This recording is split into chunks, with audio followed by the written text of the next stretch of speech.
Why?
Very quiet. Is it too loud?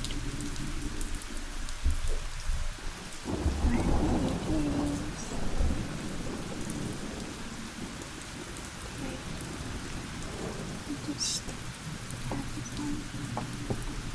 Maybe. Okay.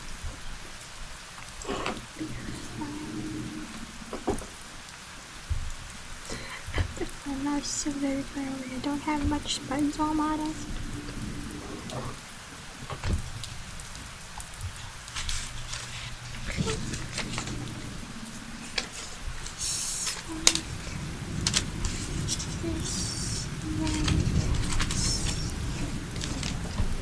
Paper sounds. Oops. But then it's hard to open.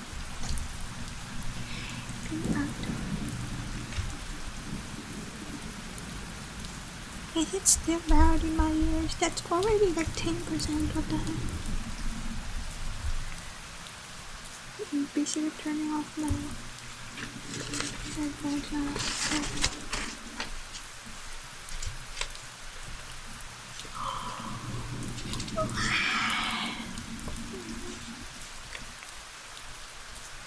It's happening to the front. There. Oh. Will that work? Yeah, it would. Smother that. Nice. Okay. Fine. We are not sponsored by WRENMARA, but I am enjoying the features. Very, very, very.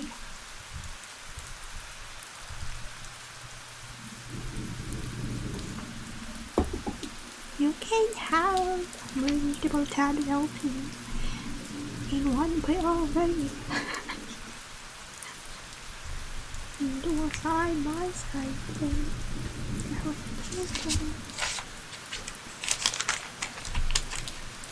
I'm doing paperwork tonight. And the music. Alright. I should have it noted right. Okay. we shall have no music.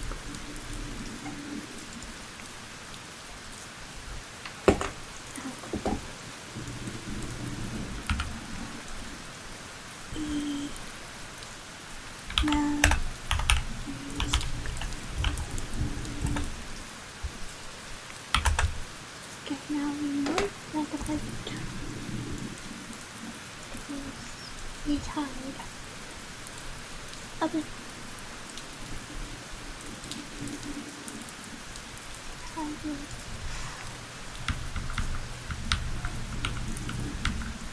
There. I wonder if you can hear my keyboard. Well, I'm not typing much tonight. Maybe you did. Okay.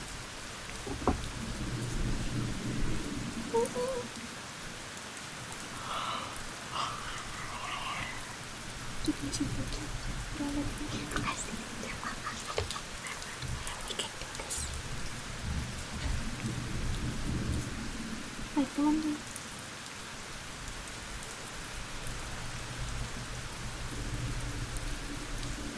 if I can lower that down so I can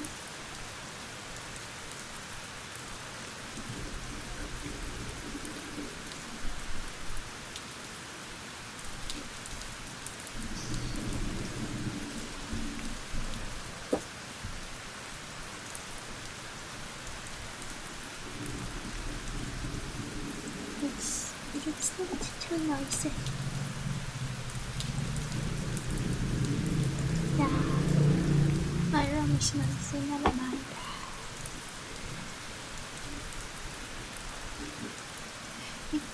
I just cannot have my headphones on then. Well, we'll see. Look here. Oh. There we go. Good. I'll just have my wings on this middle. Nice. Wait, am I being too quiet? I wonder. Hello?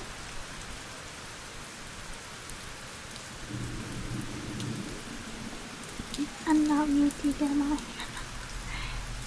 I don't know, never mind. This is switch.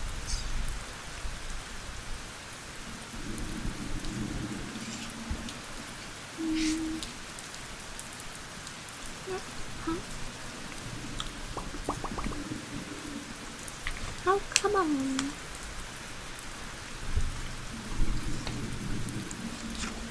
Oh, I gobbled. Working on a rainy Saturday. I'd live there. This is the what I have to pay for having too many leisure days during the week. There are things you gotta accept. And also some things only arrived yesterday, so. So I got work accordingly.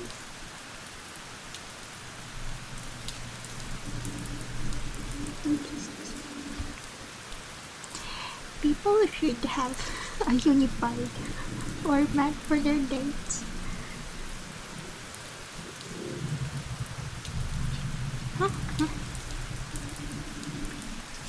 It's 9 July.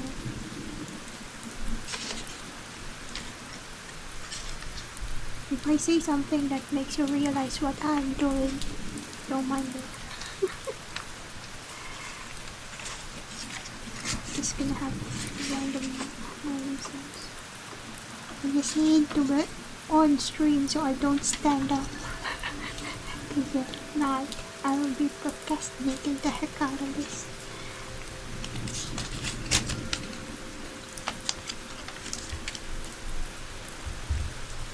I want to be professional.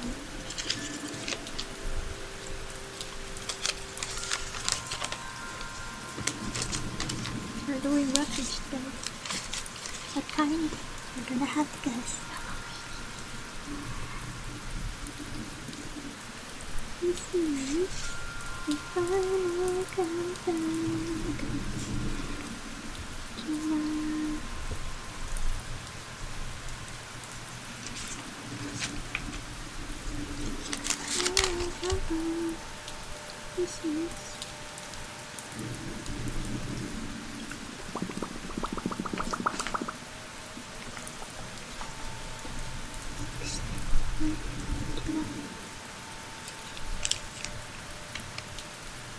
This is one, maybe.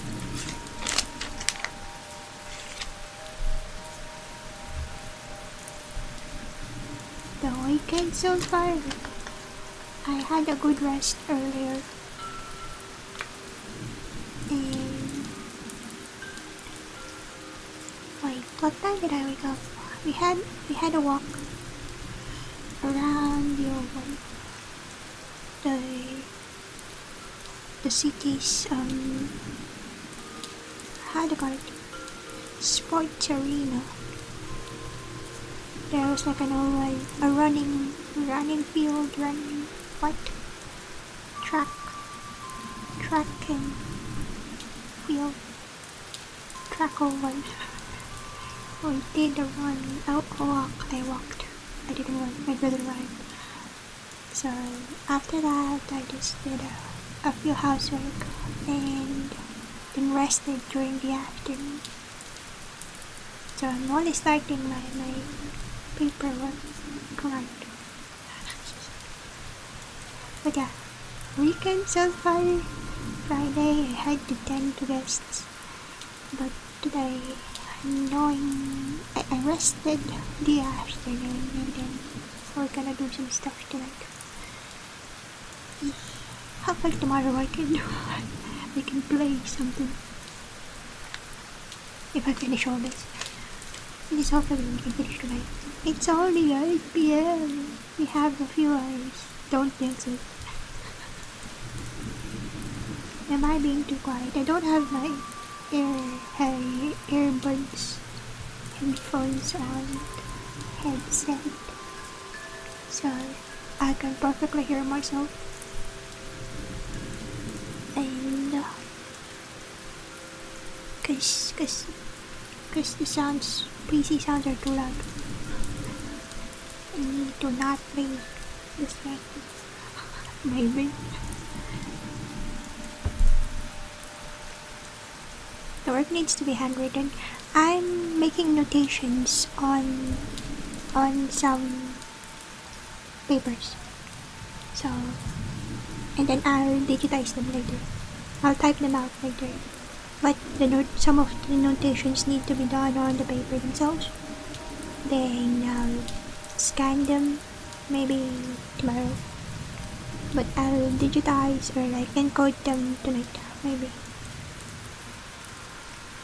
But yeah, I need to put some notes on them.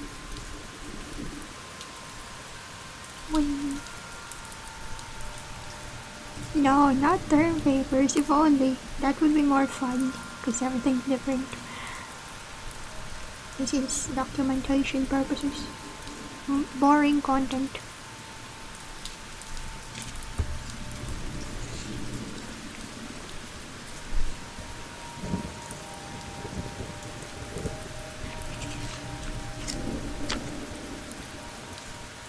Topic? Nah, it's just records. Again, if it was like something like an article or something, actual papers, I'd be happier to do it. Guys, because it's more fun. Medical records? No. Thin records. Ow! Sorry, I bumped it. Where's my pen?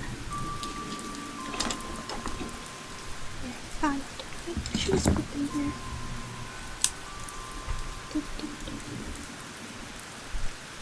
Actually, I was like debating whether I should start with the encoding or should I do the notations first. Because notations are all handwritten and then I need to encode them. And I was like, oh wait, encoding might be a bit more acceptable online content since everyone will be able to hear my crunchy keyboard sounds. And you'd barely be able to hear anything when I'm doing handwriting, but I might forget to do it. I did that last time. I forgot to do the notations last time, and then when I scanned them, I was like, wait, which one is this and that? I was lost. Lost in my own notes.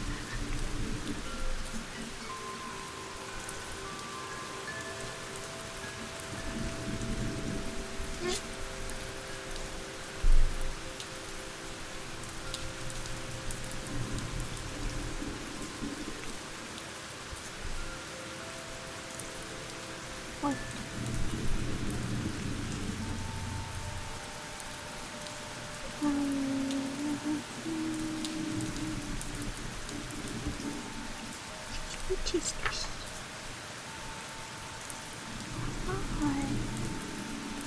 It's handwritten. You've abandoned all hope for your handwriting notability since finding out that their occupation could rely purely on the use of keyboards. Yeah, it's better when it's become like everything's digitized.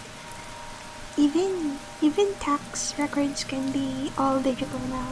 You need to get like proper formats and everything, but everything can be in government documents for submissions and stuff. But some stuff still needs scanned and or like need some stuff to be handwritten notations and then later on notarized. Yeah. Hi, Kapeng. How was your Baldur's Gate? Are you still on there? Oh, here we go! Oh. Please, thank you. What's that? Why did it move? Ah, the player just disappeared. I'm so happy. I have you all unmuted earlier. We're getting jokes and also earlier when you were playing. What's the one with the sexy women? Red alert free. I have everything on mute, and then when I put it on, I was like, I don't know what you were talking about with Shira, but the ladies on the cutscene were like,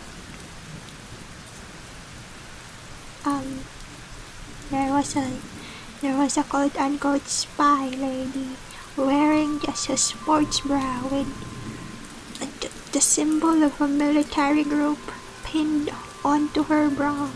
And I was like, what? Wait. And then she was being snarky towards the lady in office wear. I was like, red alert, what is this?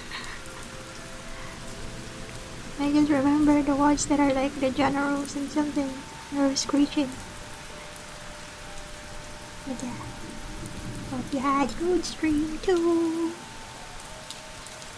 This is... Why do I have a January document here? Did I lose it? You've been watching Kapen stream earlier. It's difficult to watch. It was laggy, yeah. OBS is not being kind to Kapen recently. Stuck sa EDSA traffic, yeah, OMG. A 30-minute distance has become 2 hours. This is January 10th? January 10th. Pretty January, right? 10.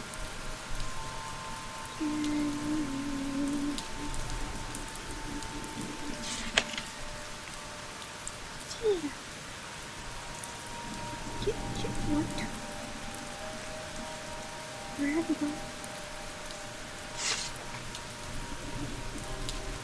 Oh, there. There's this.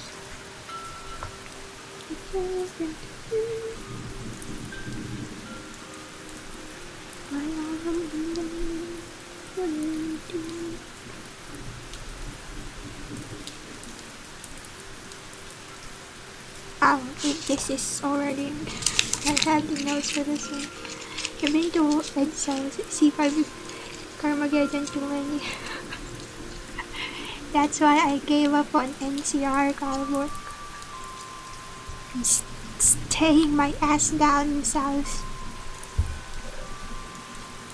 If I ever have to go there, it's only for reporting and shit. Over on around Tuesday. And that's what you have P2P for. All hail P2P and Skyway. If at all possible, avoid EDSA. Wait, do you drive? Cause I don't, and I don't get my elder to drive me too often out onto NCR, so I usually just commute, and I usually do Grab, so I can usually choose not to go pass through EDSA.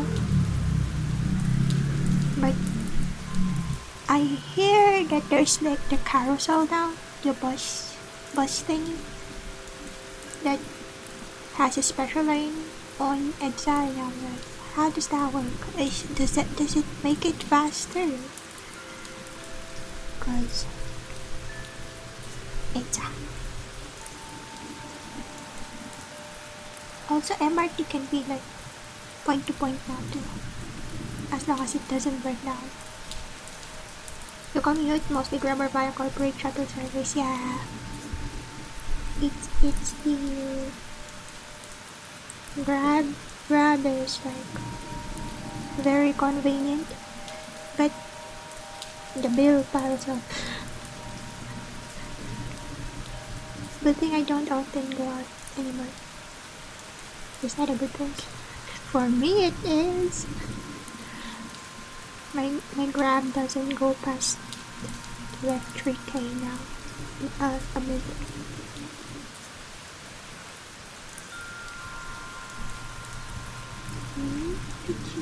Where is the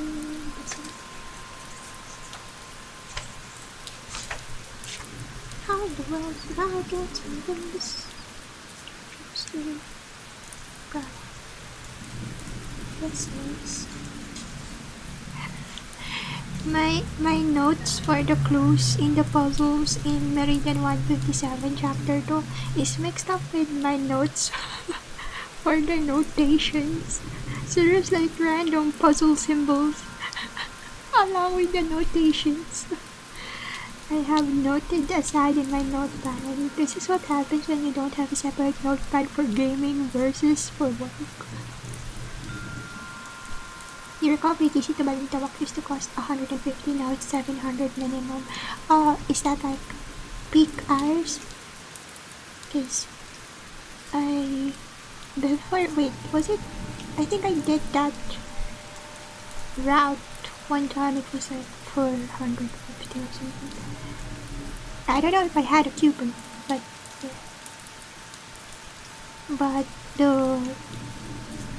from where my house was to the place I usually like drop by in BGC, it takes like 900 or 850 to 950 if it's like in the morning, not during peak hours.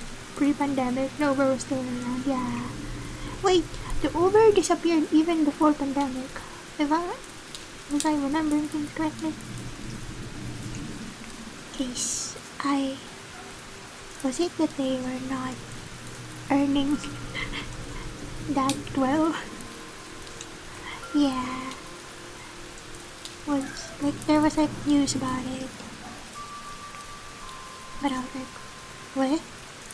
And then it was because of the motorbike ones. There was like, they have apps or just pages on Facebook where you can book motorbikes riders. Wait, does Grab have a dedicated like bike thing now? Motorbike thing? It's a conflict of interest, really. I didn't know. I thought it was just like they could not have enough profit compared to the motorbike ones. Because I remember there was like,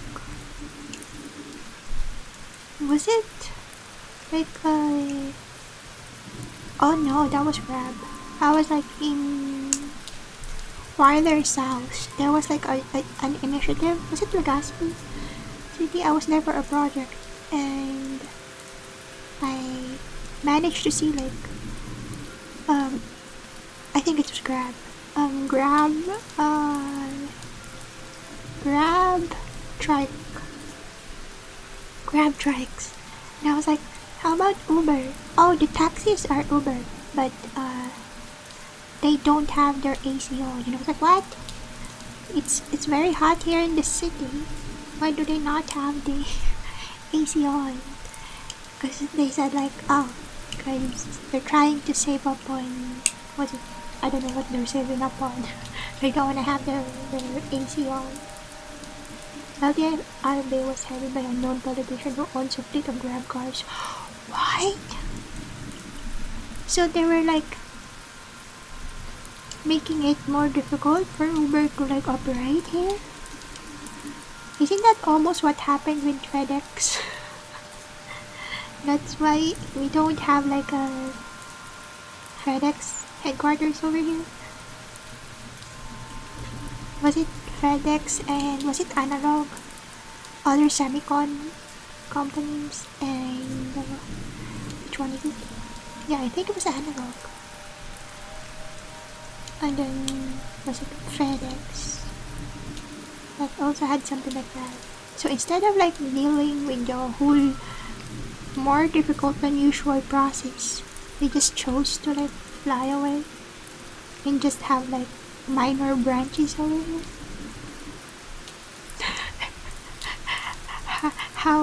How ancient am I that I still remember when FedEx, when the main branch of FedEx flew away?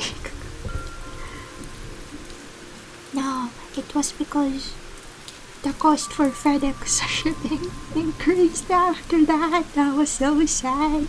No more anime items that are cheaper to get straight from Japan. So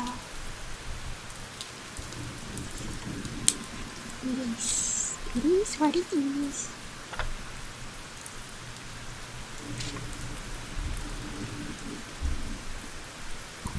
But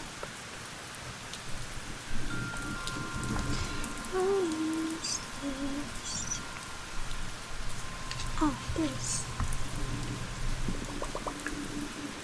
Where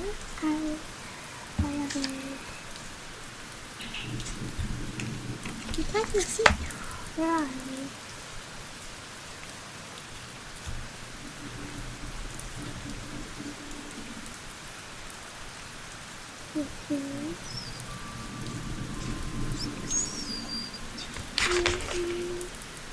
Oh, this one is 6. Oh, it's printed.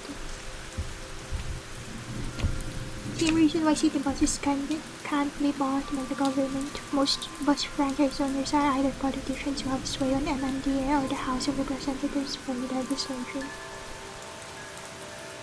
At least in Metro Manila, they can't be bought.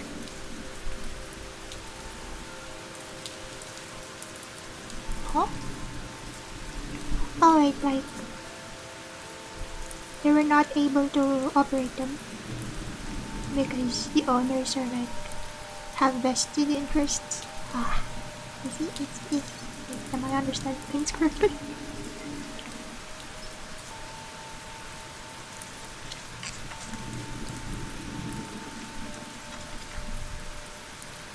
This is entirely strange.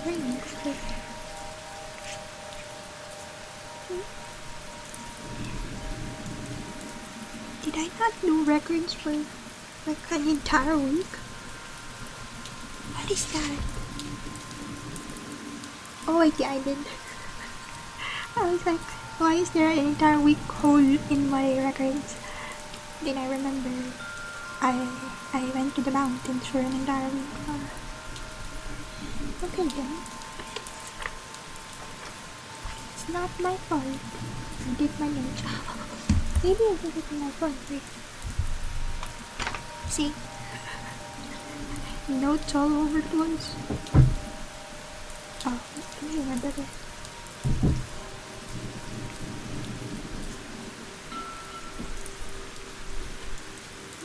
What you doing, bro? Too many sorrows.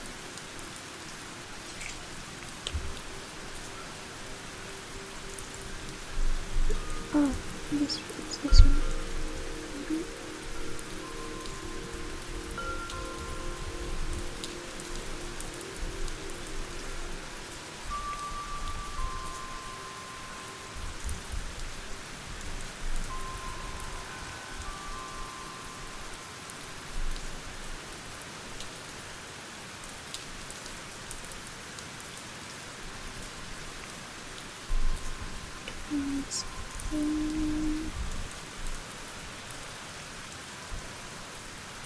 Did I know it?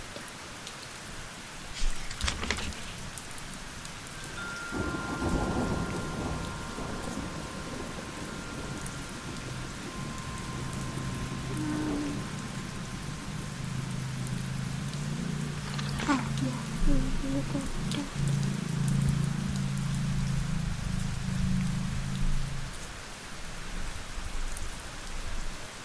Okay, and then this.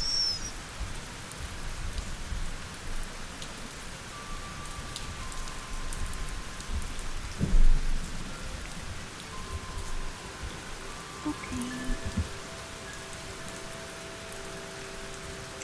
Wait, why is my browser also being laggy? Can you all still hear me? I wasn't seeing properly, but it was all also laggy.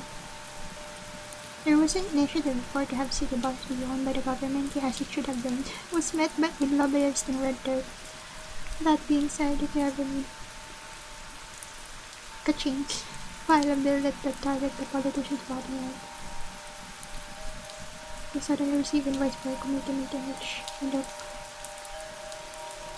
with either fat envelopes of flesh or shreds. Jeez. It's which is weird. Wait. And then I was like because weren't there like a general like a big plan, like scientifically formulated plan for improving the transport situation, the transport systems plural in NCR? Because I remember the Japan, what institute was that? Because it was combined with the Transport Studies Institute in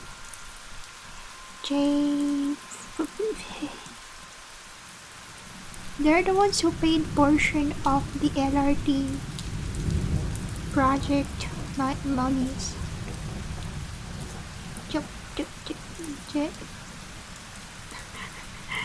It was an acronym. I just know that the first letter is a J because it's Japan. And they cooperated with, I don't know if it's just UP or there's a few other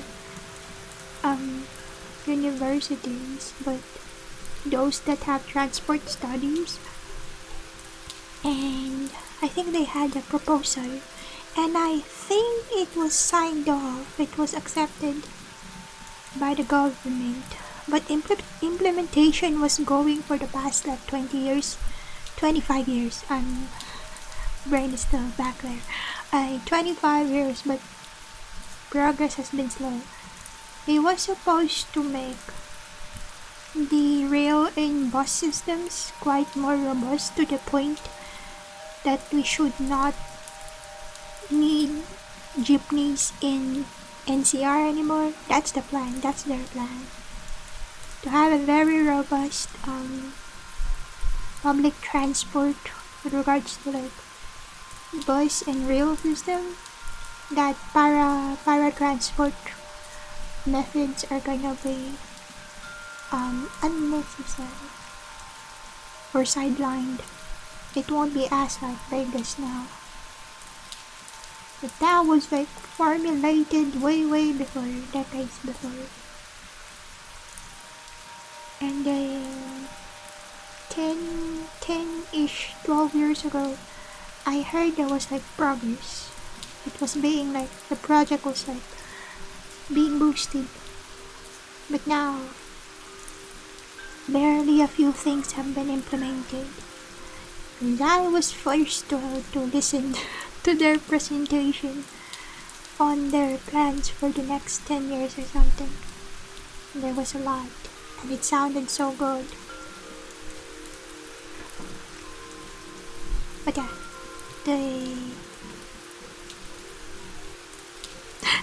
You're Mayorang Ninang. Yeah, I really, what was that going? Because I know they like offer funding for a lot of like urban improvement projects. I just keep forgetting which JPOS? Which urban development.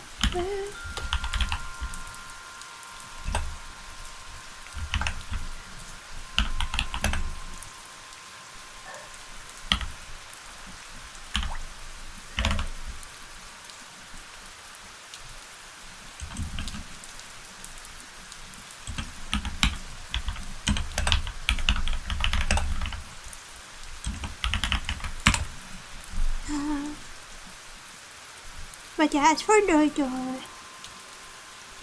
political sphere getting involved with urban development, that has long been a thing since the Commonwealth era. What is this? It should be here, right?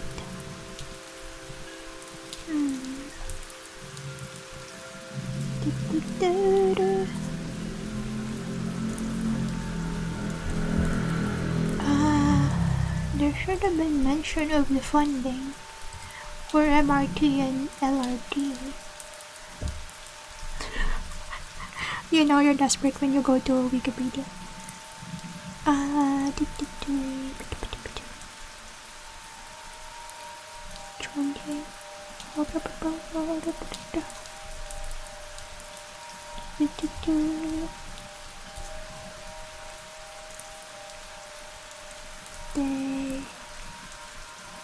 I think they also have something about the e-rail or something. No, what was it? Was it cable car or something? I forgot.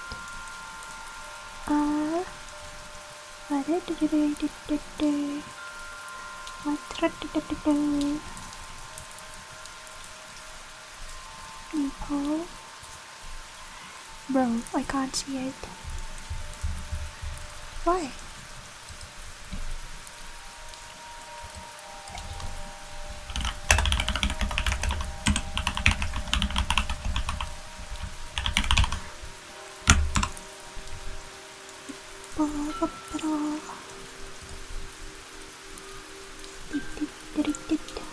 That's NCTS. Oh yeah, it is the NCTS combined with the National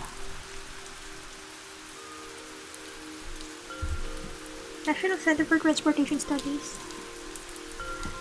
And then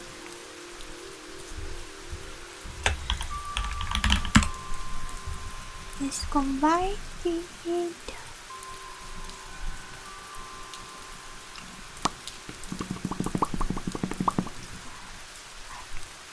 JICA. It's JICA. It is JICA, wait.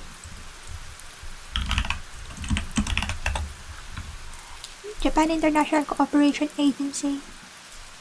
It is JICA.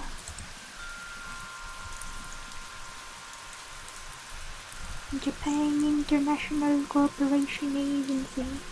Philippine branch. They fund a lot of development projects. They're going.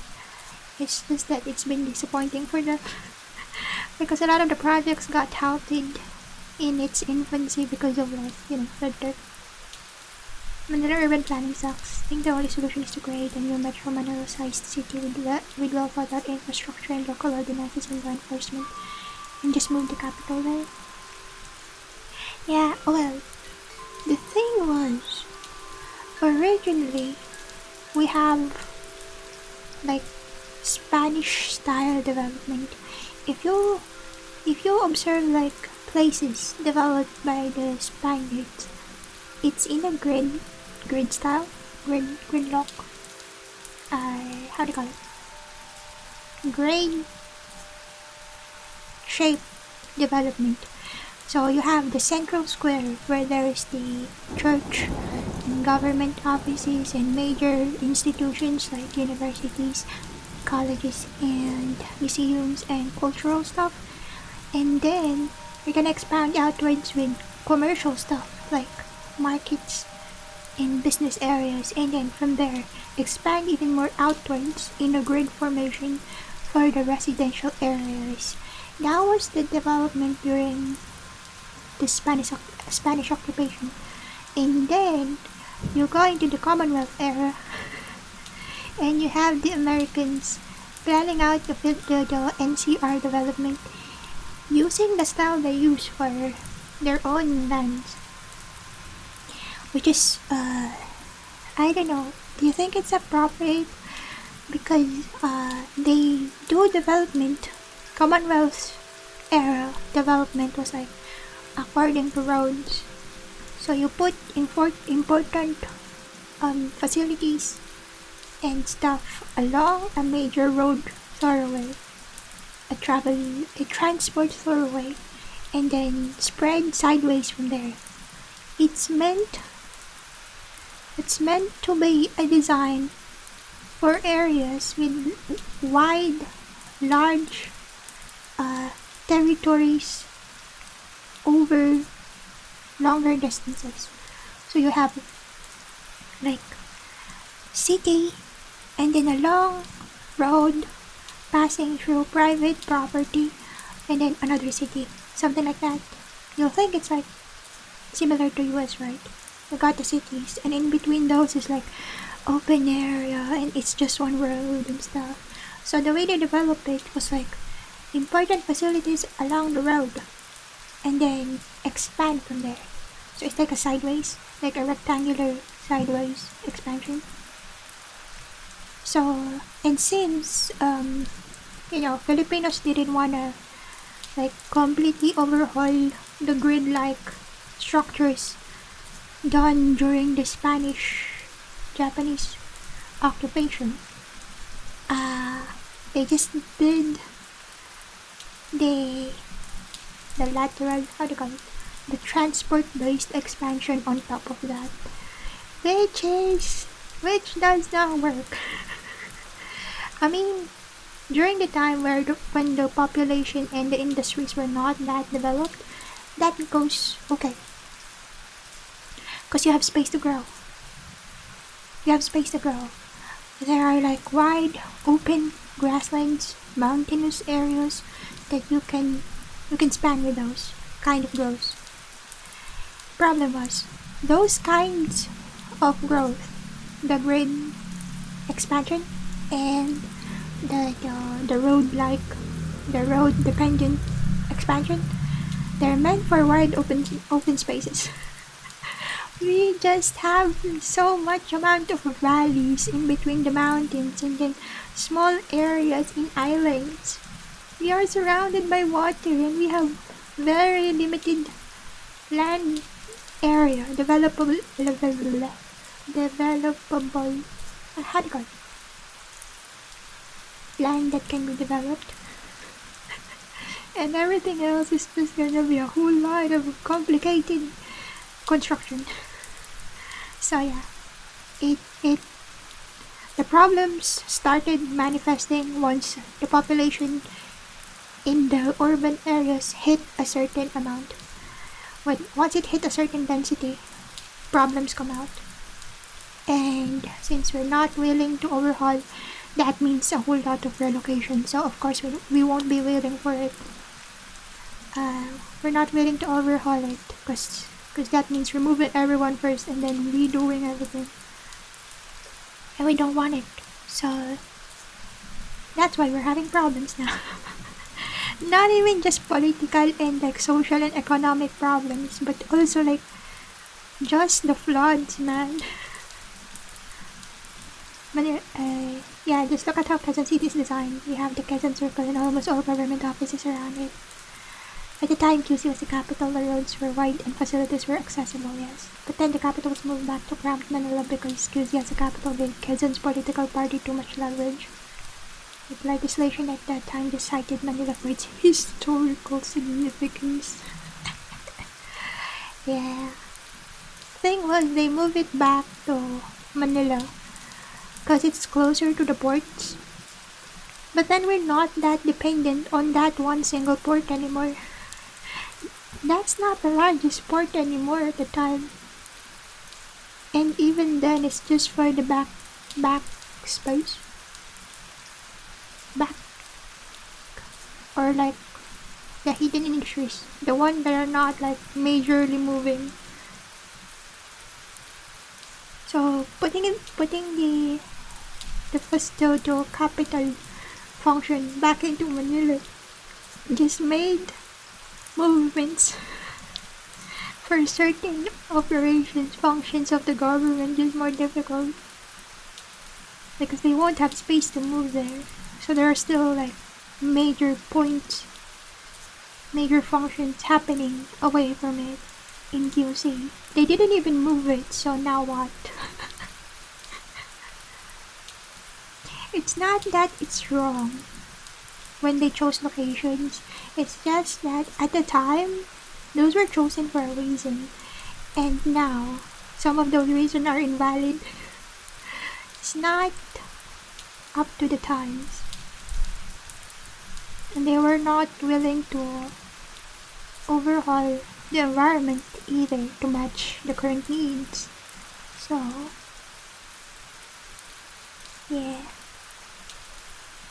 Manila is now drainage topographically. QC and Caloocan's water drains into Manila. Laging baha. Yeah. It was originally not much of a problem because there was like the urban sprawl has not reached the way it is now. So the original how do you call it?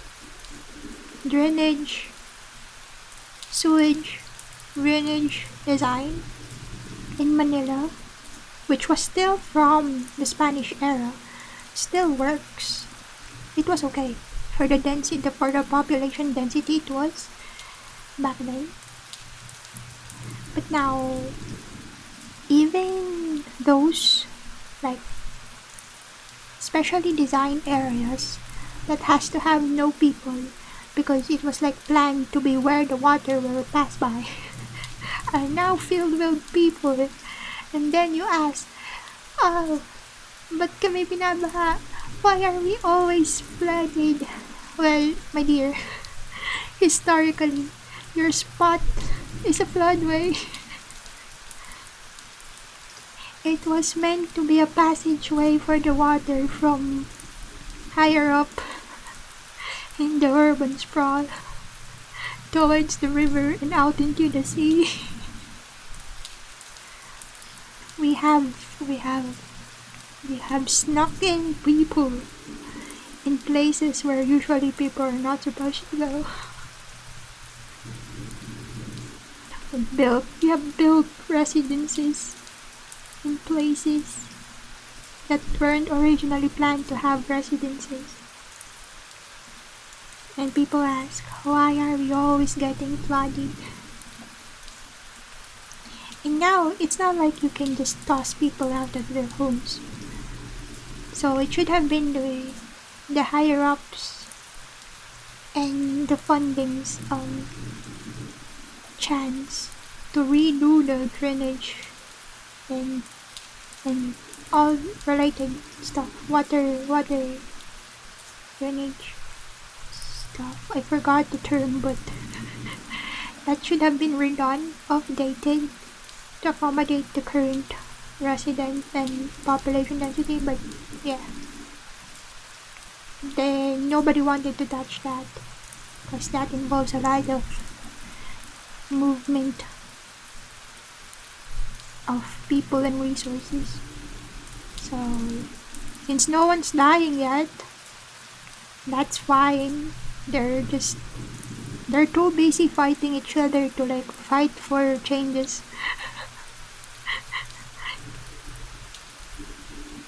Manila has a lot of historical buildings.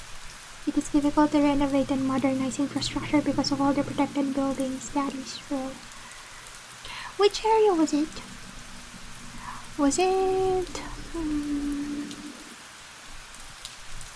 I think there's a local example. Was it vegan city or something?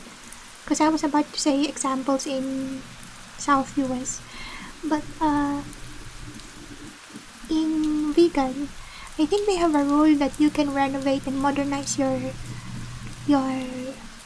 facilities and buildings, but with the caveat of ensuring that architecture and design would still have the theme of classical Spanish colonial designs.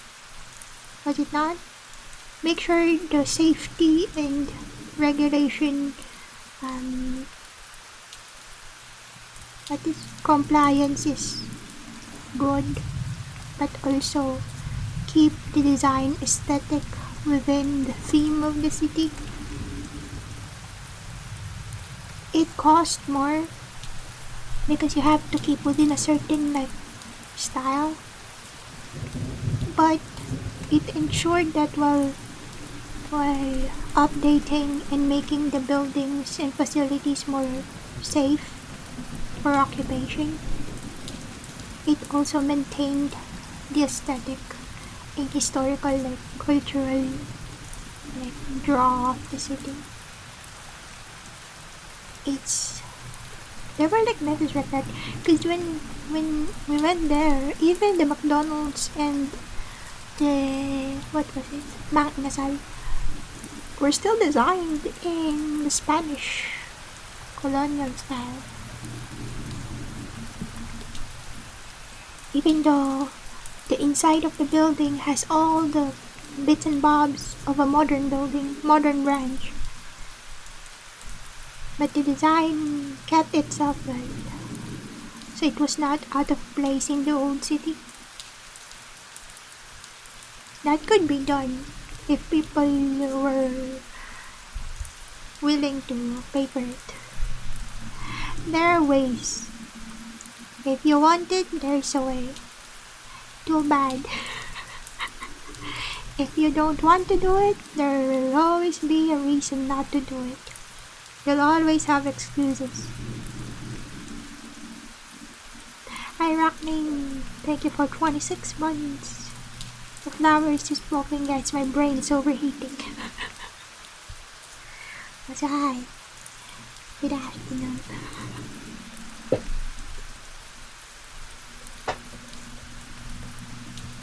Restore the facade and aesthetics. We need storm drains and a sewage system that's at least 19th century or later. Weren't there like construction being done in Makati right now to update their sewage, like their sewage system? I passed by the underpass and it was like all under construction. It was horrible. I don't know how to cross the road without overpasses and underpasses. I'm bad at playing like patintero with the vehicles. Okay. Let's write this down. Jeez. Ouch.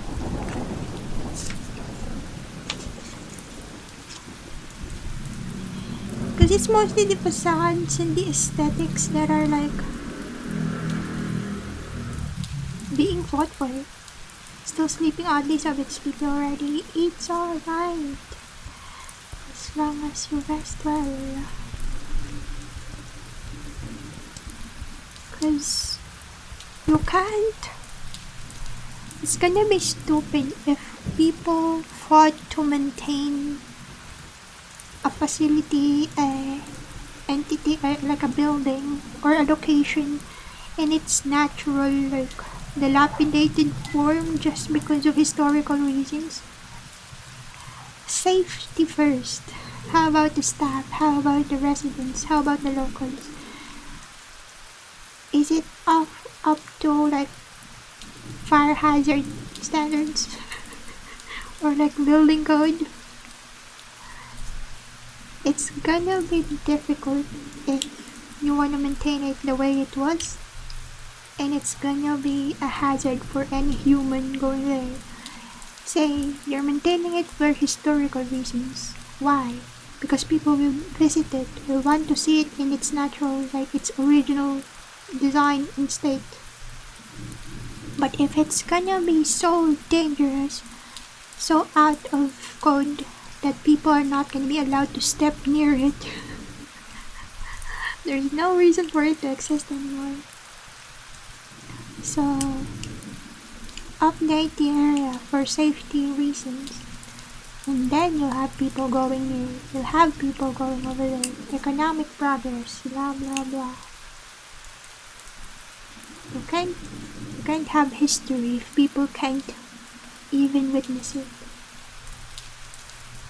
Culture and history is only relevant if you have the people to experience it.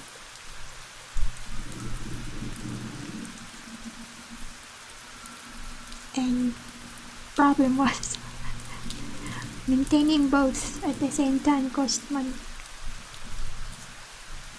And money concerns is always a good handle to hit your political opponent on the face with.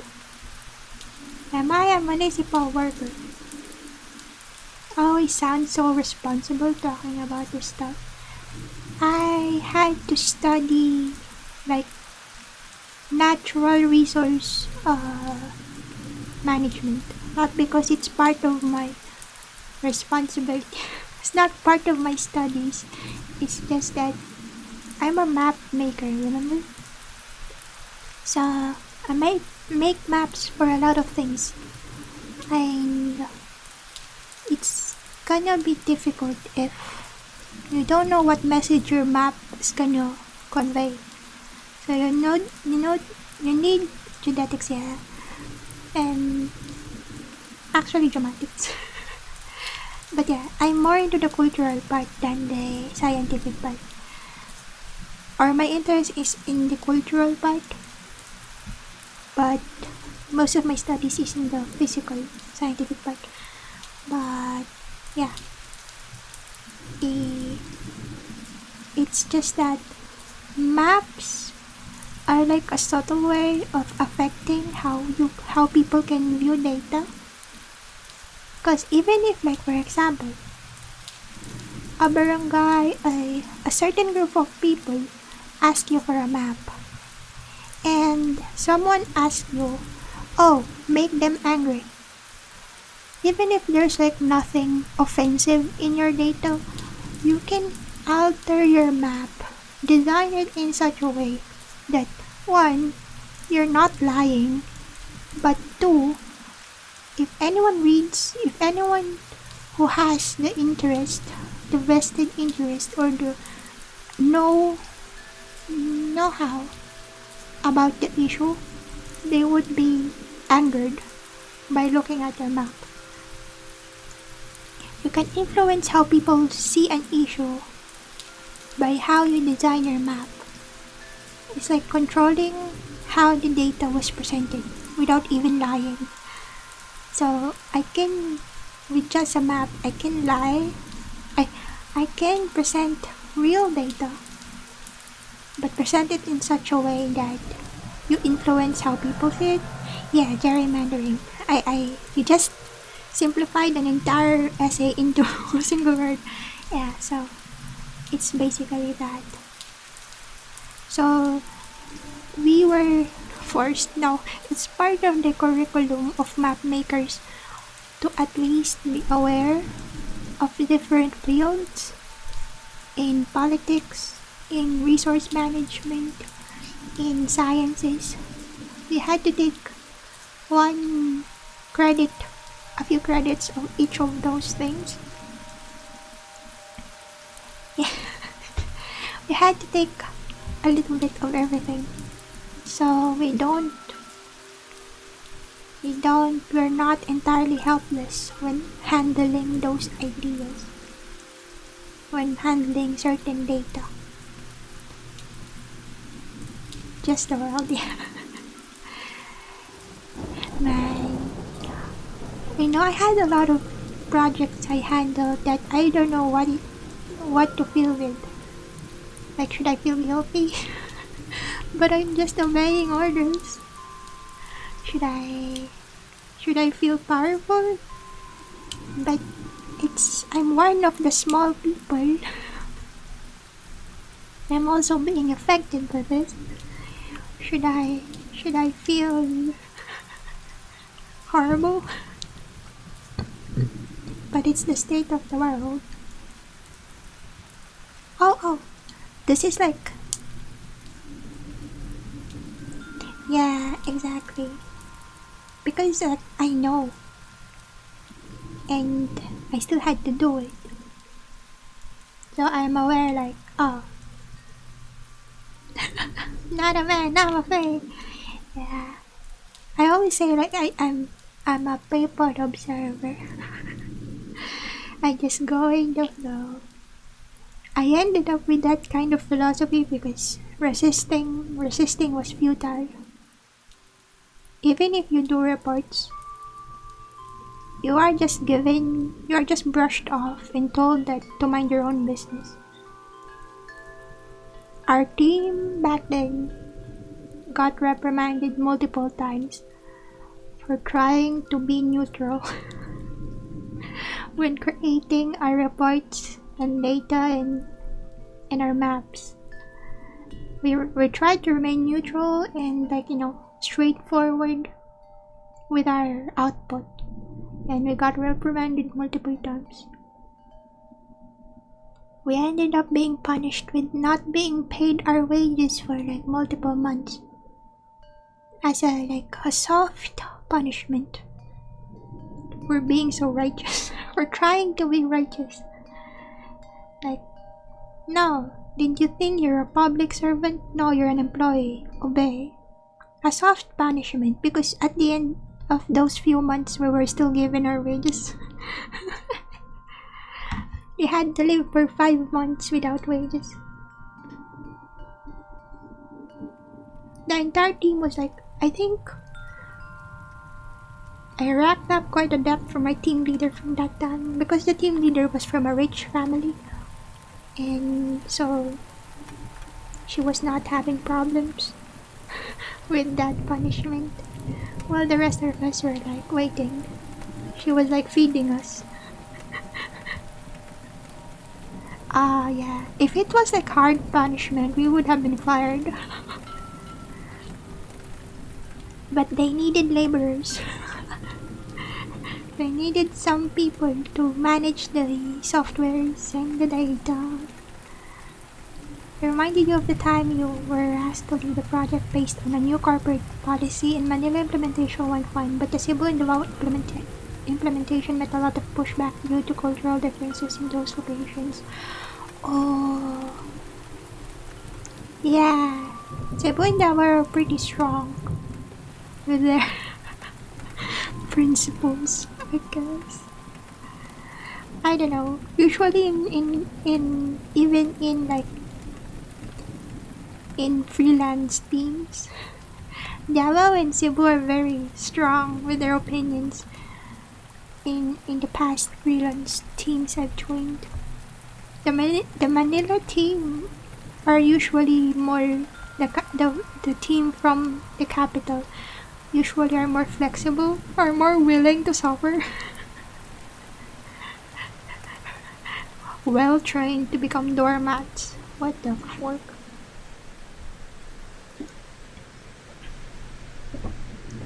Yeah, no.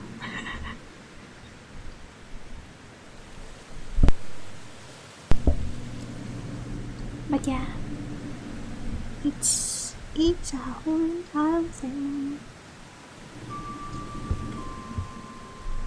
How was it? Was it like implemented in the end? Or were there changes made? But yeah. That's why I didn't want to do government projects anymore. If I ever accept any of the projects, it would be in a by commission basis. Because joining the team is basically being willing to witness certain things that may or may not go against your principles as a decent humanoid being.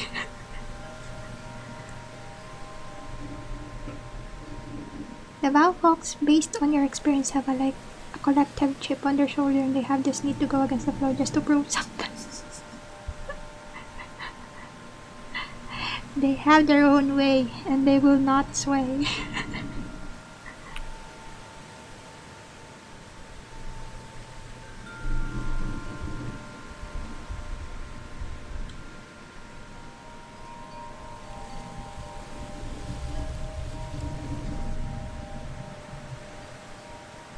But yeah. Was it? I was still accepting like project by project from different areas, many of which are the government offices, before the pandemic. And then the pandemic hit, and then I think I did a lot of like foreign client work, and then after that, after years and years of not coming out, my my propensity for not coming out of my room from my high school days has come back even harder. And now I'm an adult. I can be even more stubborn about it.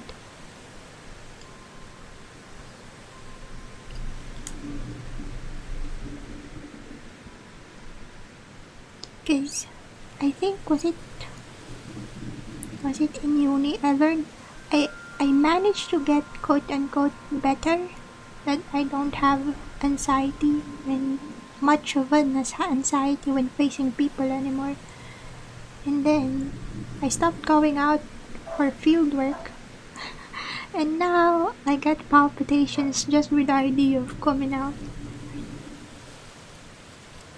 You've not gotten out of the house properly for some time. Do your walks not count, but like for actual errands and stuff? Yeah.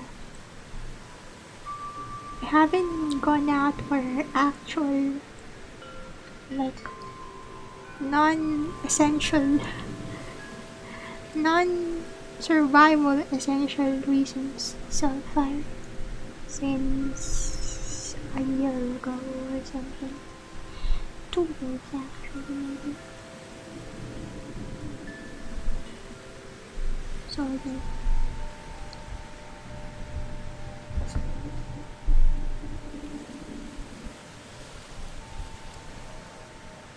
Because of how you've been sleeping, you're not talked with your mom and haven't gone on much walks. Oh. Does it? I wonder if it affects your sleep as well if you don't get your walks for over a week or so. Conference call, yeah. You're just facing people. Okay. I don't know.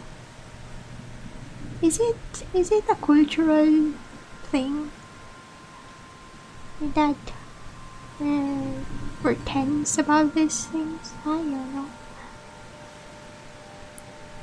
But have you been eating properly, Rockman? At least one major meal a day. because a week of like improper, like messed up sleep schedule and stuff can affect the body quite a bit. Easier to sleep when you've been moving more. Your walks are usually pretty short these days. Yeah, but at least it would get the blood flowing.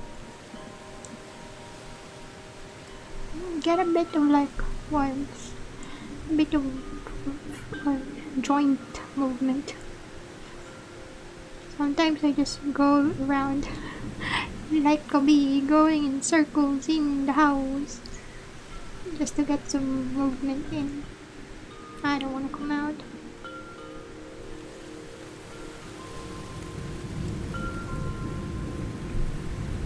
Conference calls. Jeez.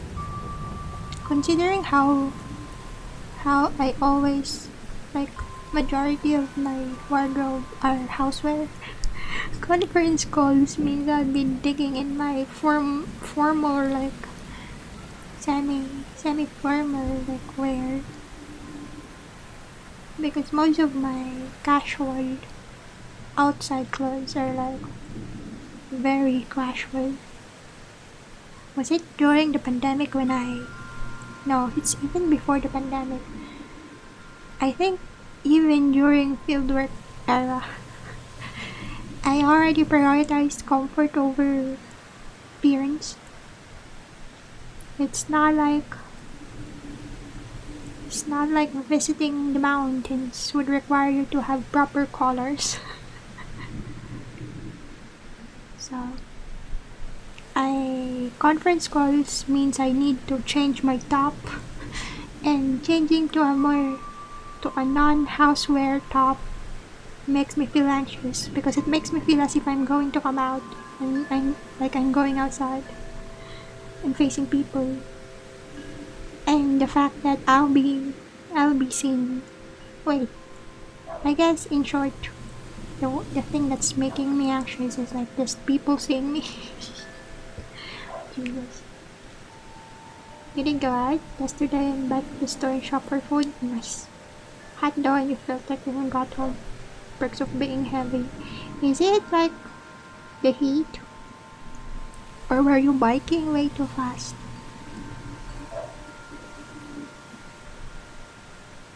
It's what? Oh, it depends on what bike you were using, was it? I think my cousin said certain bikes are like easier for certain heights of people than others. Like it would be more effort and thus more exhausting to drive or like to bike. And then some like types of bike would be easier. Back when you're at HP, video conferences need to be pre-aligned. Days in advance, employees were given time to take a bath and get groomed. Yeah. The very idea of having to groom triggers my, oh, we're gonna be in a crowd of people button in my head. You didn't bike too much. Also, you can tell you've been bad at moving because you've been heavier to move out for a while. Or it's just a general heavy feeling. I get that when I'm about to come down with something. Are you like okay with the temperature changes? Cause like large changes in temperature can get people feeling that heavy thing. Can have to be better with like cooling yourself off and stuff. Wait, how warm has it been getting? Do you have like a temperature monitor in your house or something? I don't know how hot it is. Not too hot if you stay inside. Yeah, but staying inside also needs to include like not moving much. But then you need to move a bit to get your sleep schedule. Move a bit and get your meals and house routines in order to fix the sleep schedule. So Oh yeah, it was my brother who realized that I was having an episode when I was sleeping a lot and my sleep schedule was all messed up. I was like, are you having a depressive episode again? Oh my god, I'm sorry about that. I didn't realize. Because I'm not the kind of depressive that would cry all the time. I'm the kind of depressive that would start eating a lot and sleeping a lot. I don't have a thermometer, so you don't know, but it was probably 22 plus degrees when we were out last, which is not just hot enough for you. Wow, like 25 is already chill over here. 22 is like, oh, sleeping weather. It's the kind of temperature that would make me want to sleep. Makes me wonder how low it gets. Oh my god. How are your blood flowing still? The walks are necessary, it seems, Rockman. But in American Airlines, at least for the teams you work with, they prefer FaceTiming people. You have a jacket ready whenever someone calls. Just in case. Oh yeah, that was like one of the things I learned during fieldwork. Cause it's so freaking hot all the time. And yeah, like a Kool-Aid thing. How is it? And wait, I already mentioned this a lot, but I was like, you all know I'm flat chested, so there's nothing much to support with a brassiere. So I usually just need either a very thick shirt or a sweater or a jacket, and I can go out. During my fieldwork, I barely wore any. That server room temperature, ours were like 15, 16, and it's like I can't barely breathe. Oh wait, that's 10 degrees. 18, that's regular, like lowest recently, because I think it's if like closer to winter, it's gonna be even lower.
Only a few days ago, on your way from the dentist to your mom's place, the bike chain jumped off its hinges and your mom's partner helped you reattach it.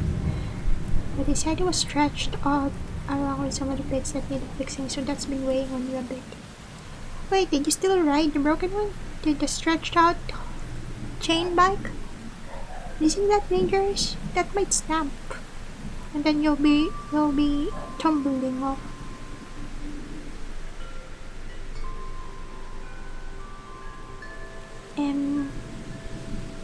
Are you planning to repair it on your own, or are you thinking of bringing it to a workshop? Cause I don't know. Workshop stuff are... wait, depends. Oh, you did. Go jump off the hinge again. Yeah. Is it like an easy buy if you have it replaced? Cause depends if it was like a standard size. Or was there just one size of like bike chains. Because I remember there are like bikes that have like multiples, but the chains are still the same like amount, length, circumference. Because it's just multiple sets in one bike. The one with the multiple speed one. Makes me wonder how they get stretched out. Tension? Chain tension? Yeah, it was like an attachment, but unless you have like access to the workshop and they can like put that on, you're gonna have to buy it on your own, then you don't know which one to get.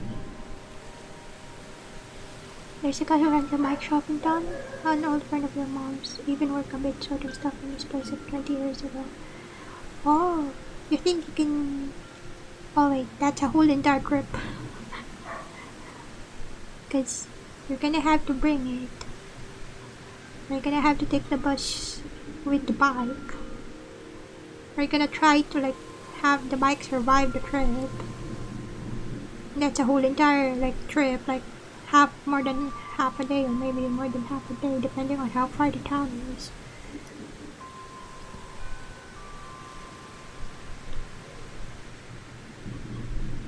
Case. Oh, unless you like inform them beforehand that to set aside some parts for you.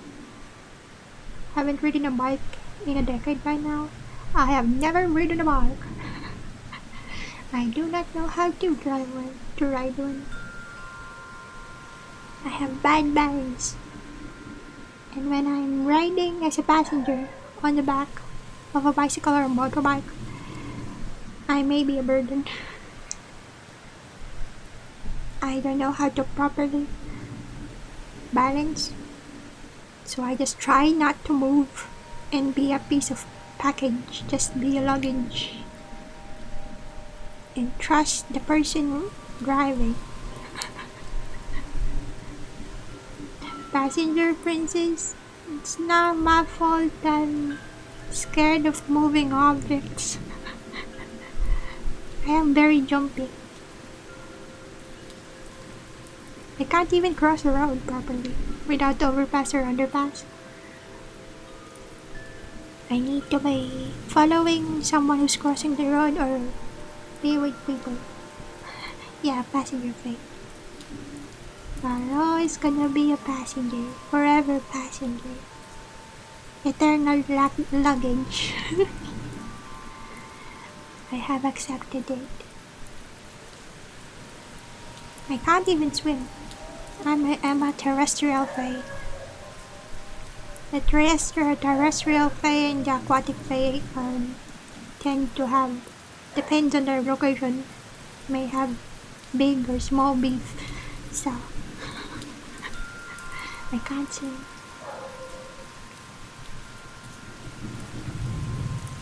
Actually got to come out of your eyes. It's an expression. When going to the store, figured would try to stop by, but there was a piece of paper on the door, so it's something to the effect of out for the summer. I know. They're out for vacation. No message on when they're coming back. Because that means your bike is gonna be a hazard for the entire summer, so need high-vis jacket and clothing is true for that. Well, fortunately, I often wear stripes. Like 50% of my wardrobe are stripes. So, I am very visible. Despite my stature. I am 5'4.5". Again. 5 feet 4.5 inches. Come on. I am visible. There was more text underneath it that said something like until when smiley face. So they acknowledge that they are not being clear on when they will be back. Oh. That's like, I guess they know everyone, but that's unfortunate when you're the only bike shop in town.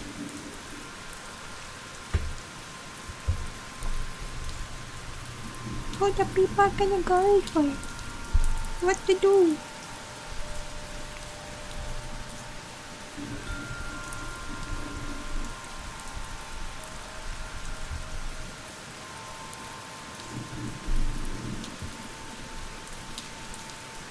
During the field work, I had those, like, you know, the vest with the reflective neon color stripes. I don't know where it went now. I may have given it to one of my juniors,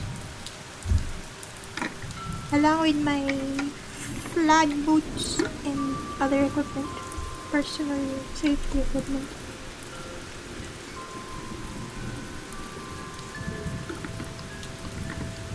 Because when I stopped, I was pretty sure I'll try not to go out on field again.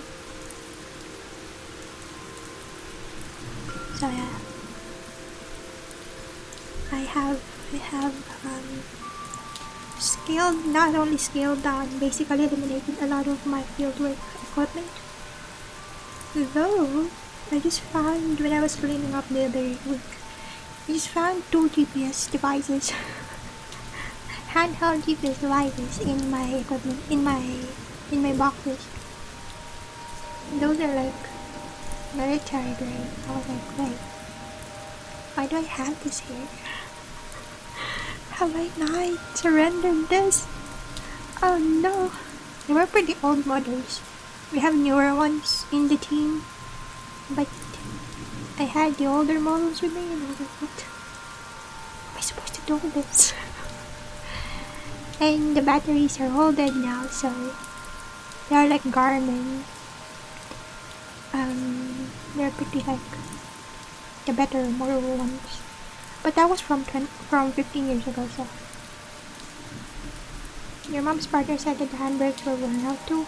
Figured that would be dangerous if the chain hopped off and you couldn't use the back brake anymore. Yeah. Testing them as we rode the back one seemed to work fine. As of the moment. But I guess they will survive until when you have it properly repaired. Just have everything properly like replaced once you do. Maybe. For safety reasons. Better safe than sorry. Going to this month's anime and cosplay con? No. I don't have the funds. I've been passing by for this like quarters and this quarters events, I think. Yeah. I usually try to go 1 per quarter, but I'm gonna pass for this quarter because finances.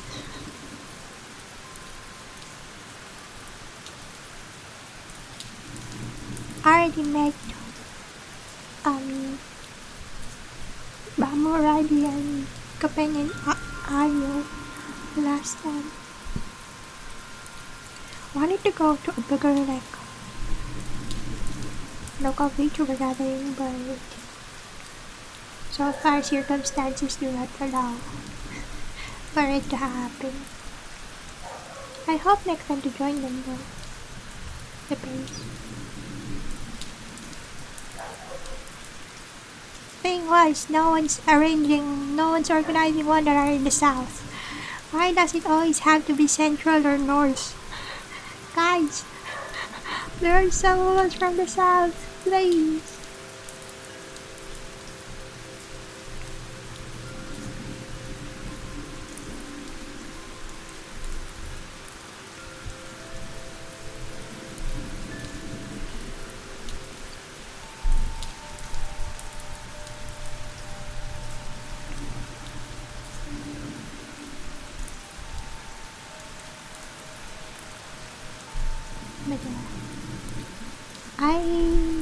If it's like big gatherings, I can last maybe an hour or 2. Generally, if it's like one where you socialize, I can last a short time. If it's like an overnight thing, if there's food, if I can distract myself with food, I can last maybe. But in general, if it's a con, I can just go with 1 or 2 people who know me, and then it's gonna be less of a stress for me. People don't see me. Like if I'm just one of the crowd, I can go by the wayside, try to move stealthily, Cause big cons are like scary. If there's like, the kind of crowd where people are like within inches of you when you're walking about, I can't handle that. Yeah. We have things in common, yeah. But considering a lot of the local crowds are pew-pew people, a lot of them are very into the shooty ones. Team games. I might be like an accessory. I'll be able to participate much. Also, I was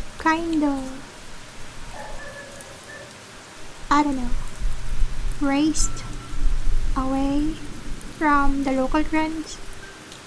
So celebrities, local memes, local news, celebrity news, local popular media. I am very not updated. Whatever I know, it's just from like the very very big headlines, or if one of my elders mention it, which means the topic of the people involved in those news are usually the oldies. So usually it's hard to communicate about trending stuff, because I often consume foreign media. Not even the Southeast Asian ones.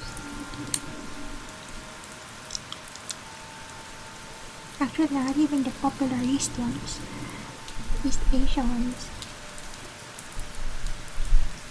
I'm very outdated, is the point. It will be hard for me. If I'm gonna start yapping, it's gonna be about books, like novels and stuff. Or otherwise boring topics like scientific papers and stuff. So or like cultural stuff, which is usually like not something you'd bring up in a social situation. So, and at some point, was it in a long time ago, I thought for sure I am a very avid anime fan, and a big fan of Japanese culture. And then I met actual hardcore weebs. Then I realized I'm a very casual person. I gave up on that instantly. I cannot go as far as even the most casual of them can do. Because I tried to join a organization that celebrates our Japanese culture and anime enthusiasts. Yeah, I was like, oh, I like anime. I like Japan. But then I met people who actually like anime and actually like Japan, and I was like, it seems I don't like any of those stuff enough. So I would never let it be part of my introduction ever anymore. I don't usually watch the news or anything either. Their main source for news would be people living in the US or Twitter, but most of those who post about stuff like that have move on too, so they don't get a lot in my opinion. Yeah. It's either everyone's moved on and it's old news, or it's horribly toxic news that I don't want to interact with. Yeah. So it's ish the same situation for myself. I can tell you the flow of trends in novels in the web novel community, but I won't be able to say anything about the trends in music and such. and celebrity fashion and stuff. Always been stubborn on what I wear and what music I listen to. Though I don't have a particular genre of music I like insist on. I go by the vibes, which is like basically what I feel like at the moment. But yeah, I find it safer to say that I'm not that much into very specific things, because the actual enthusiast will try to stomp on you. It's scary to get stomped on by quote-unquote experts on the internet. So I just don't. I enjoy those things, those media, but I am vaguely aware of them, vaguely aware of info about them. I can say a thing or two, but I always disclaim that I don't know for sure. Just to be safe. I don't want to trigger the hardcore people. You don't need to feel like you're like something enough to be a fan of it. Of course, if you feel like you're grabbing dangerous kept you from connecting with those people, then it's fine. Yeah.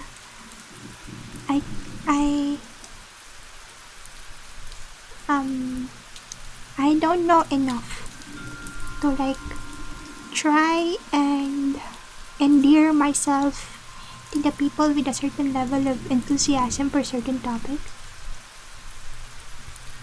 Like, sure, I can understand them. If they wanna yap to me about them, I am interested and I shall absorb the information. But I won't be the kind of person who will like, oh, then I will definitely consume the same things you do. Like, I know what I want and what I don't want, and I only move within what I'm comfortable with.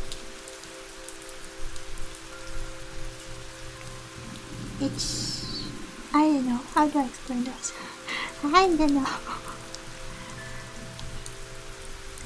It's become harder for me to justify going out of my way away from my own interests just to socialize. Like, if it's just for socialization's sake, then I don't know if I can pretend to like things I don't like. Yeah? If I'm interested with something, I'm gonna yap about it. If I want to know more, I'll tell you. But if I'm like not interested, then I won't pursue it further. It's just that or at least it does. Yeah, it's a good progress, at least for me, because it tired me out so much in the past. So it's better this way, since energy levels are slowly dwindling. Need to use it for things that I'm gonna enjoy.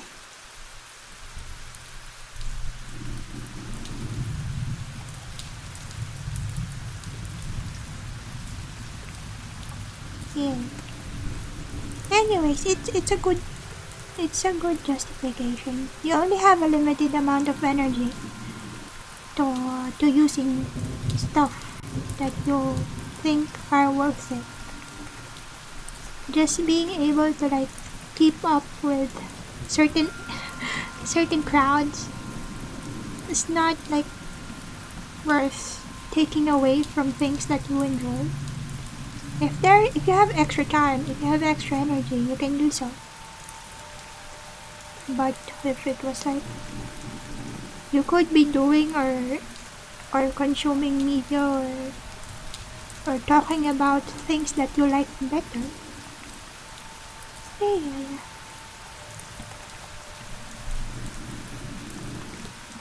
Also because of the general...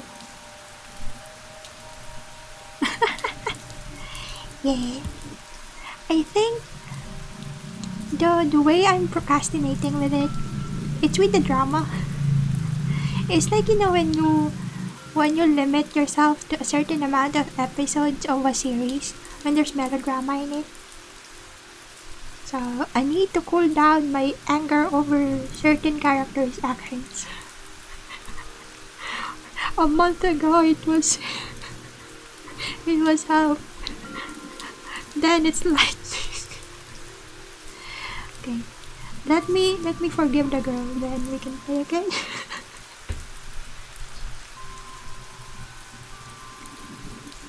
But yeah.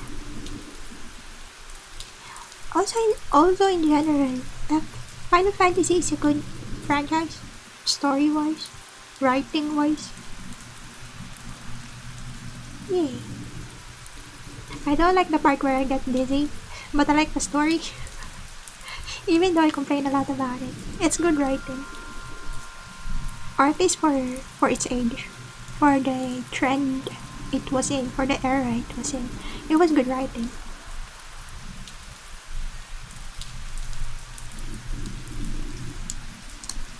It's just the mechanics. Please tell me that the players of later installments do not have to worry about wonky camera angles and jerky controls. There's a whole lot of things fans of a franchise are willing to forgive when it comes to mechanics. But yeah, casuals can only suffer so much. Did they fix it? Hopefully they did fix it. What game was it? There was a 3D game back then. Which one was it? It's not Legend of Zelda, was it? I think I stopped playing a game because of camera angles one time. Was it Pokemon or Legend of Zelda? I forgot. A console one. I stopped playing because of camera angles.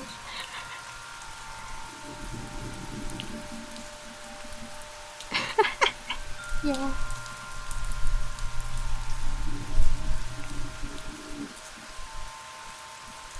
Although having a new control over camera, better control over camera sensitivity would help a lot if they ever fix that.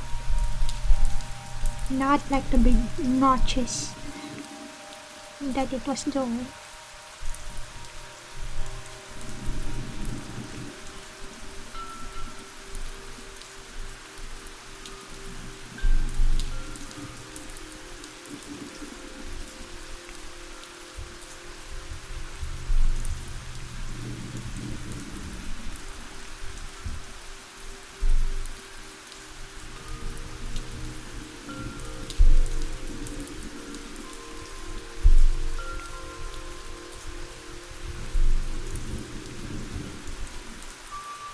The the 3D Gex games and boy, you can tell those were early 3D games. You would have been thrown off the way that the camera jerked. Yeah, I've seen a playthrough of which one. You mentioned it to me before. Which one was it? The one with the chameleon. Wait, was it a chameleon in the bat? The one with the bat friend. It was also a platformer with a bat friend. Was it a bat or some kind of flying creature? And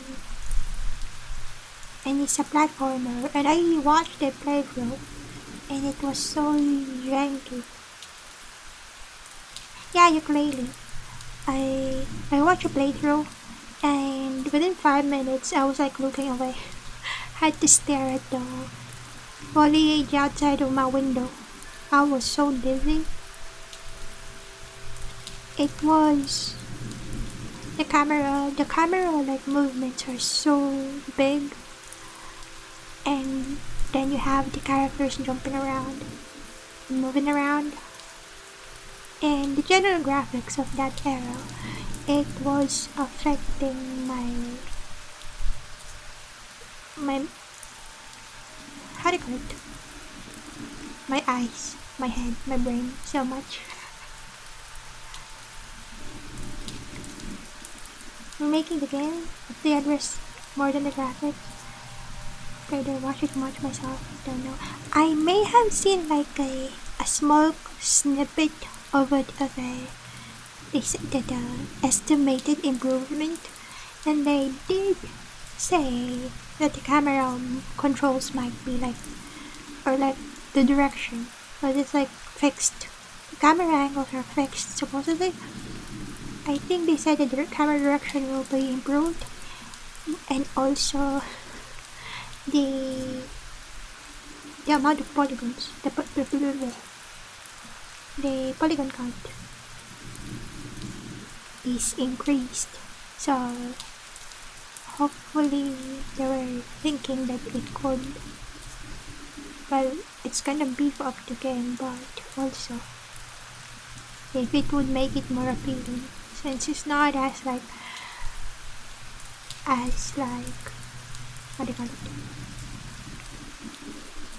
What was the one was compared to?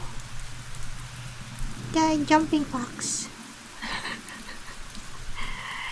Here I go again. I remember snippets of games in my brain, but I can't remember the name. The orange fox, the red fox character that jumps around. Lucky still? No, the one that jumps around. And you collect apples and fruits. The X2 camera was awful, the X3 was improved, but also camera precision was a little low and in an odd spot with no way to adjust it. Yeah, a lot of 3D platformers got fixed camera direction from that era. Oh yeah, Crash Bandicoot. Yeah, so they said what like Ukulele was just like a Crash Bandicoot adjacent, and it's hard to pull players away from the Crash Bandicoot how do you call it? Faction? But yeah, so they were like thinking that making the graphics better would like have the fans of the franchise be more willing to play it and possibly support a sequel.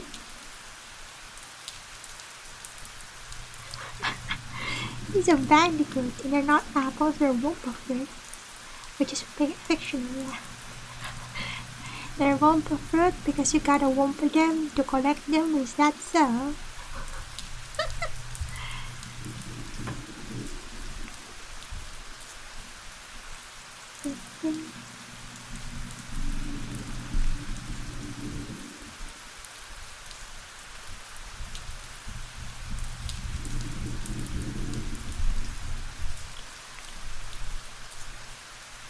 Looks like apples to me.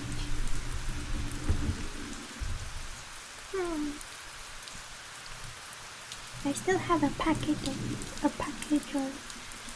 garlic bread pan, the green one. Should I eat some? I'm hungry. It's 9:30. It's only 9:30. Yeah. Crash has got a lot of knowledge of having a fixed camera behind the backside of it. Yeah. Were they the first who did that? Or was that like Sonic even before? Or was Crash Bandicoot earlier? I think so? Or was it Mario? A lot of, yeah, that era when it comes to 3D platformers, yeah, it's mostly fixed camera direction. Don't know. They're mostly the same era of it. Well, I'm comparing graphics wise. I haven't actually looked at the release dates.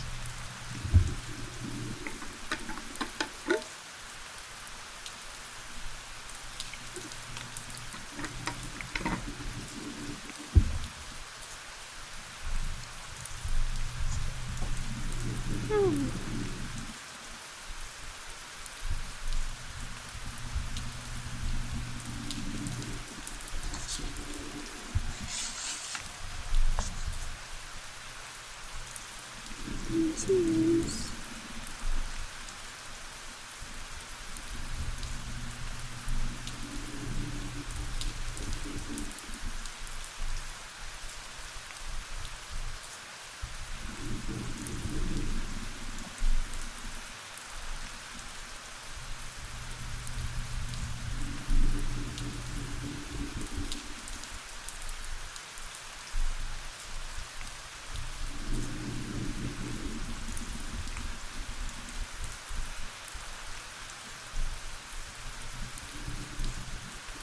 Hi, Reaper.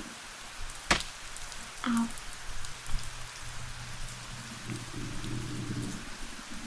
It was done so that they could make the games prettier to really control what was rendered on screen. That is true. Also, they said there were like some tricks when it comes to the placing of the fruits and the platforming component that they had to hide behind those certain camera angles. Meanwhile, the accessible products taking a lot of popping elements. Wow, wait. Oh yeah, because of the you have the speed or like the time component and also the power-ups and stuff. Hi. Good evening.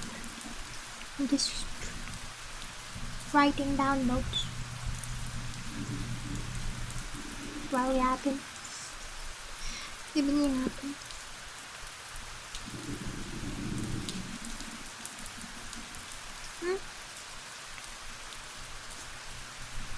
Where is this?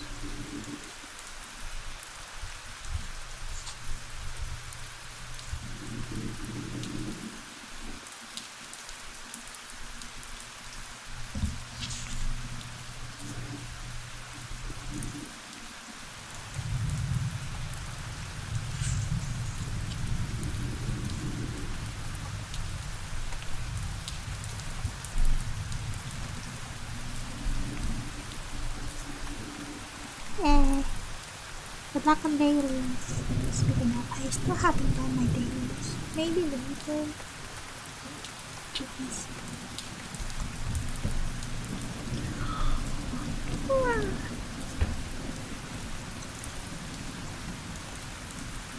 I can try it. Just put it loud in this. Just put it loud. 18 seconds. Plop, plop.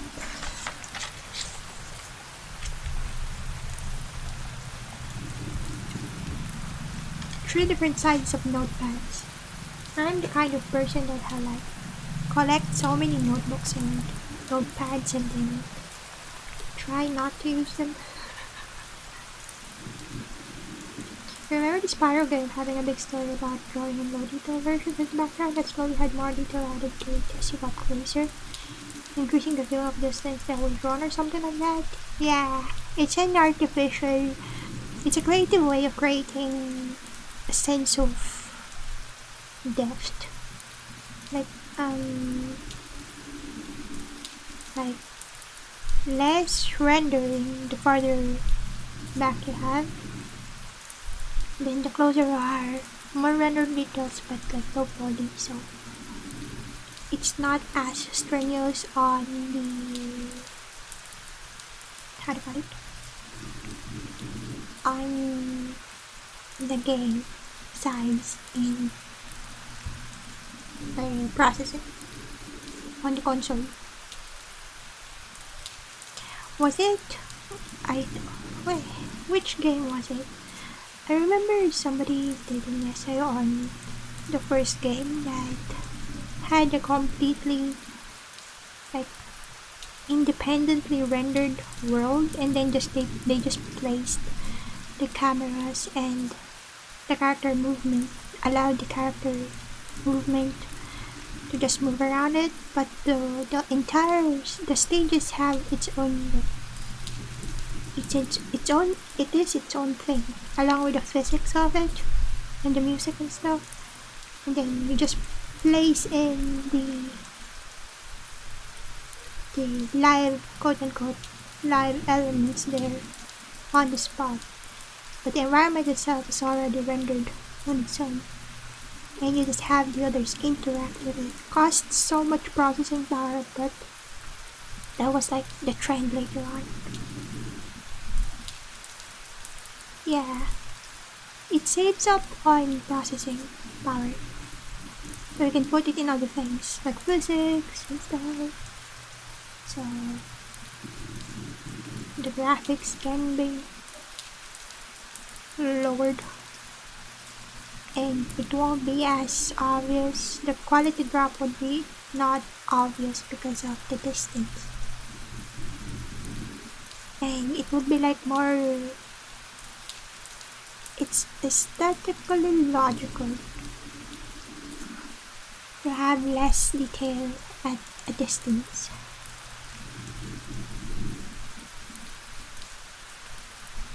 Because games, especially the ones on console, always have limited like processing capacity. Oh, I remember there was like a dev discussing about like modern games where you had to have it tested for processing like efficiency, effectivity, I forget, in different platforms or like platforms. So like if it's spacey, you need to test it in the minimum and the maximum like builds, stats. What?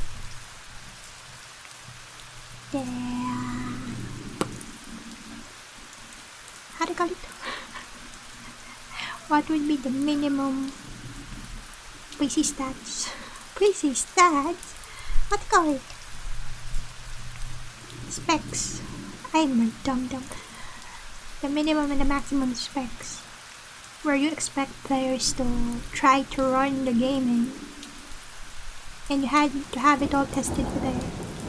And whatever features you have to put on it, you have to test in all the possible configurations that players could have their machines play it on. So it's the testing. It's the quality and testing part that's taking so long.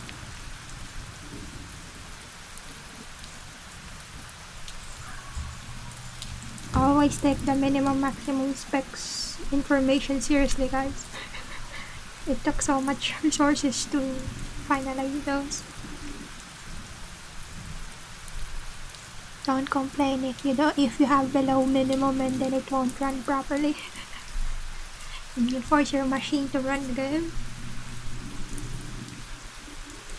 Says I, playing huge 3D games. Yeah, it is. Because PC has so many types of builds you can have, depending on the general use of the owner. And if you wanna have games run like the same quality of like run for each, then you have it like optimized for all of it.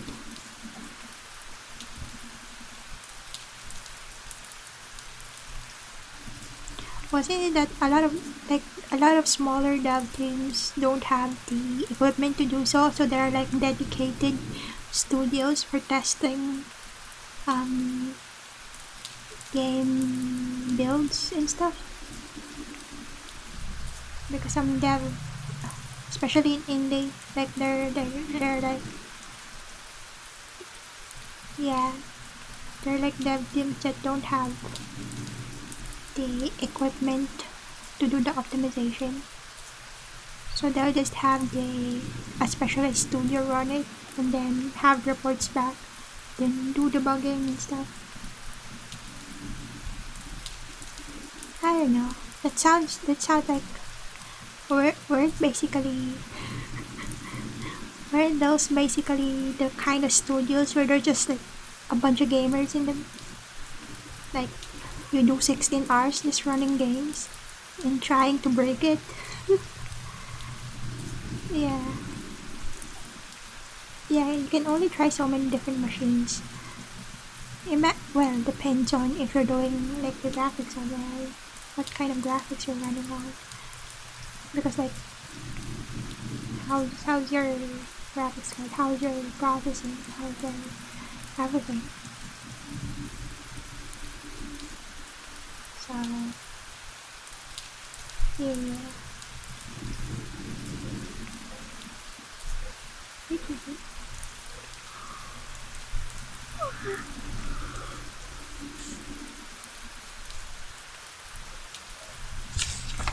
Did I throw away the other one? It may have flagged. Was I not paying attention? Where's the other piece of paper? Oh, okay, I put it here. Look at it. I was done.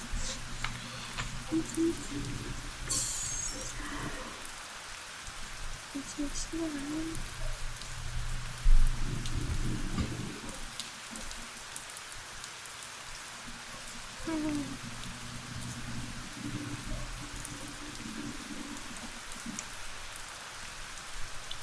Oh.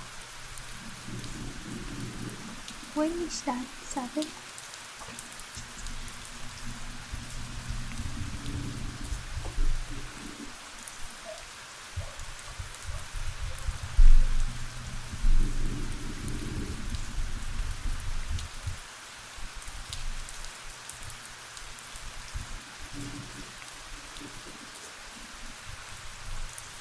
As much as this is a cozy talk, you not feel guilty for maybe distracting you. Not so much. It's fine. I'm just doing notations, by the way.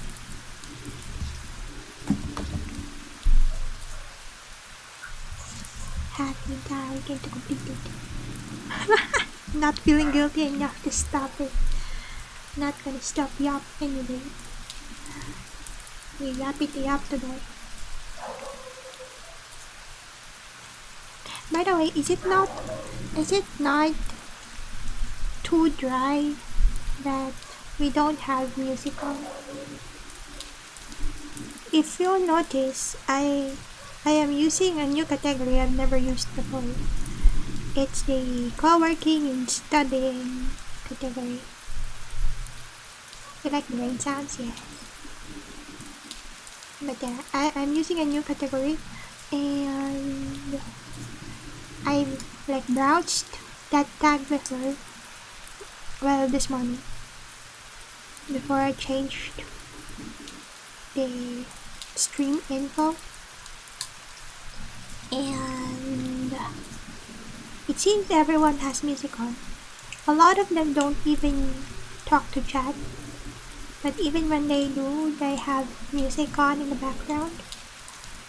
But I've been having too many VODs getting muted because of the music that play in the background. I have a bad control over volumes. I don't know how to read the gauges, okay? So I won't even try. I mean, I can do like no copyright music, but the ones I have access on, the genres are not that conducive to me doing stuff. So might as well have just nature sounds. I mean, I can have complete silence, like just have my room sounds maybe. Maybe that would count for ASMR, but my room is way too noisy. Or like there's a low hum of noise in the background, in my background. So I don't like the noise part.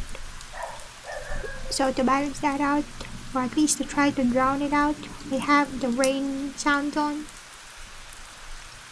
I hope it's going well.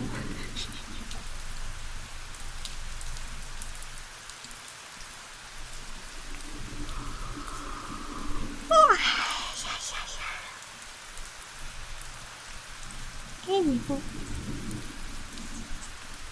trying to have it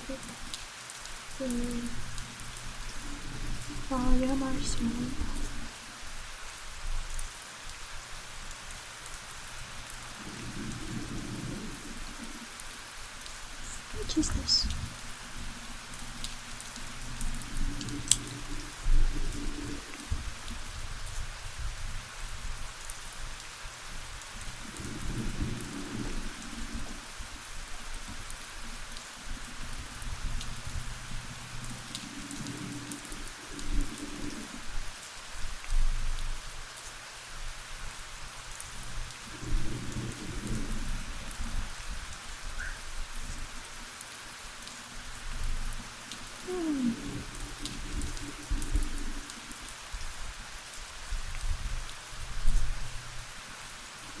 You like it? Train a bit today and thought about using the cool in the atmosphere to take a fruitful nap and maybe switch the all sleep schedule a bit.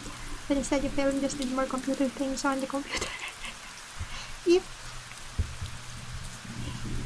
The thing with naps is you must not plan it. It just needs to happen. You know what they say? Like, when you decide not to nap or sleep or rest, that's when you end up getting a big rest, like a big nap. Like, when you notice that you don't want to rest, that's when you get knocked out unconscious, and then you wake up and it's 6 hours later. Like, what happened? Where am I? Who am I? Why am I here? Just wake up randomly. It's gonna be a whole lot of time later. Like, oh.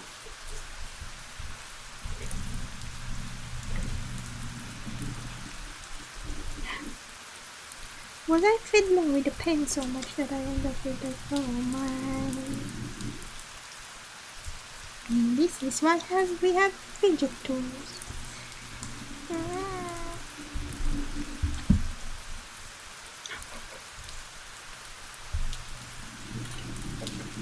I may or may not have spilled ink onto my fingers.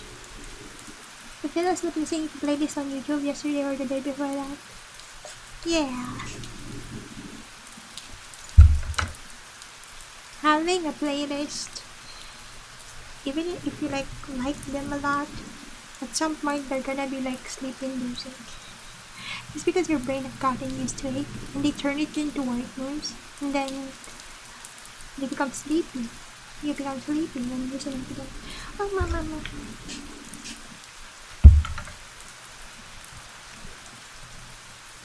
Even when it was dance music, I think last week, I have Latino dance music on. It's a playlist that I've built, but I've been using it to do my chores for quite a few weeks now. And then I just stopped moving for a bit to rest my eyes. I ended up sleeping, even though I had the music on.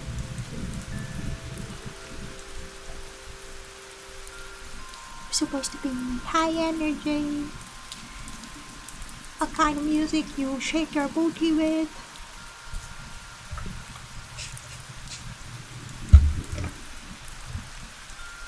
I'm trying to remove the ink from my hands by using some ethyl alcohol.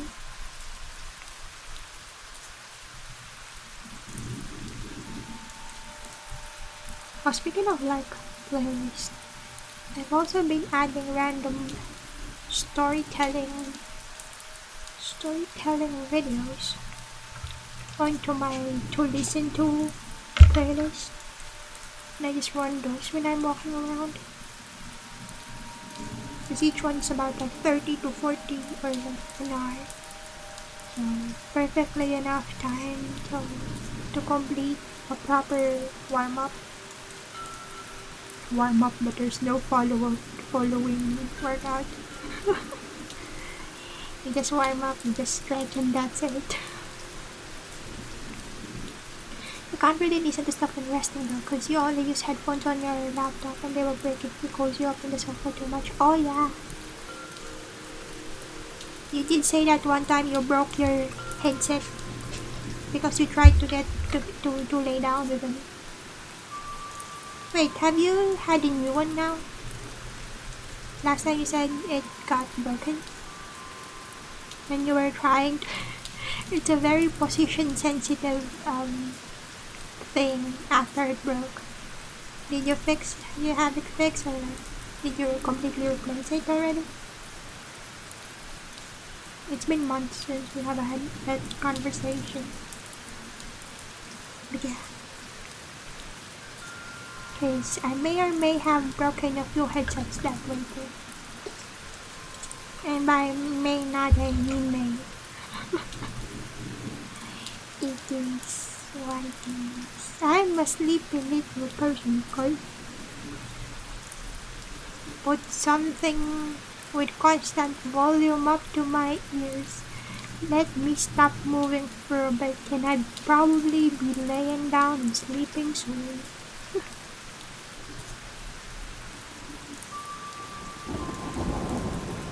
It's a whole entire situation.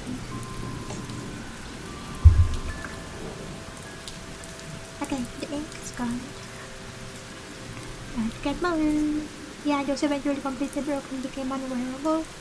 Was the construction of plastic that made it easy to break from the pressure of life. Yeah, like portions, I think from the photos you sent, portions were like metal, but most of it was like plastic that could twist and break.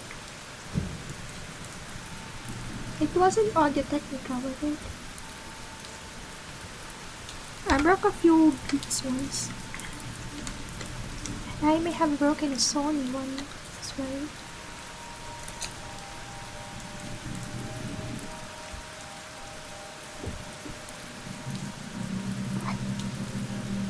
You got a different brand, they have lasted much better due to their different construction. Oh. Is it one of those that swivels? Where the cups, the ear cups swivel sideways?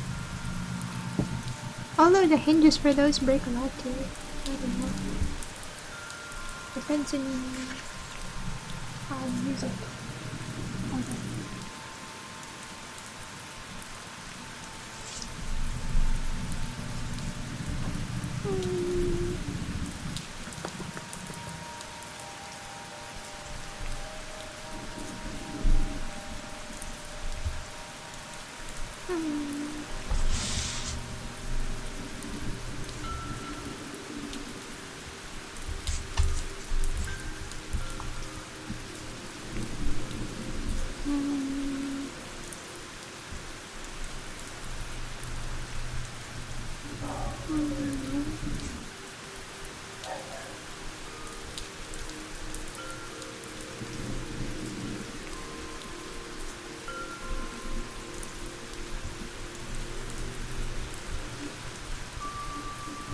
The hinges of the other brand were weird and this felt more logical design, less for aesthetics.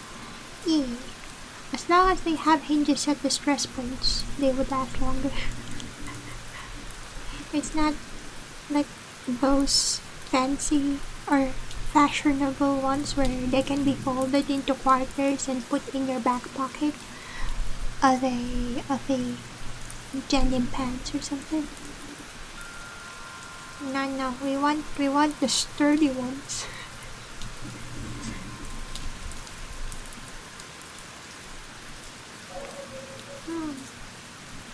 Is it a new load? Oh, it is.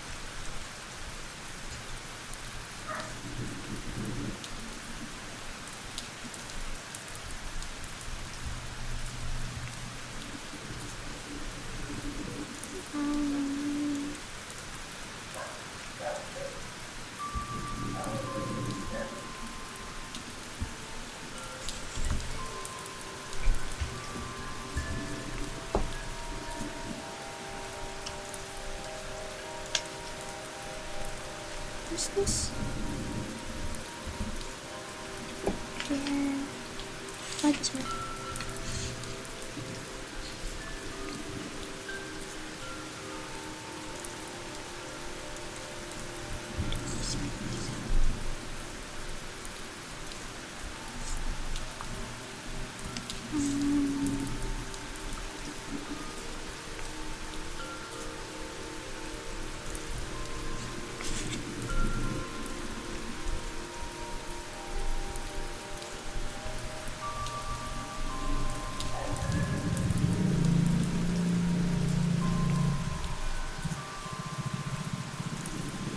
Yeah, those one you have now have two paints where it connects to the ear cup instead of just one. So the pressure doesn't get weird. And you confuse around the walls in the same way. Wait, two paints? Or points, points. Yeah. It's better to have like, because that distributes the stress a bit better. And so it twists, the twist, the force is like kinda lessened, so it won't tear, even though it's still plastic, right? Or at least plastic-like material. Because I've seen the metal ones, like the one with aluminum or stainless, like hinges and stuff. They're more expensive, like terribly expensive. Yeah.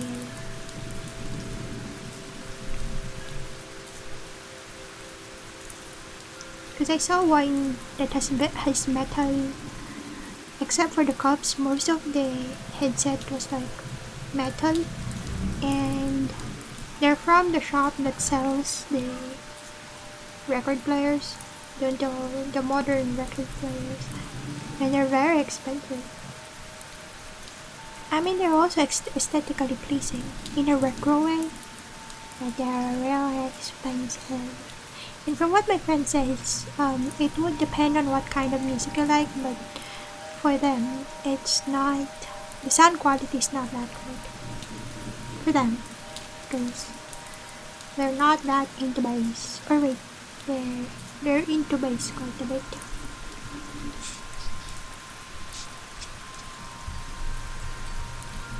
Oh.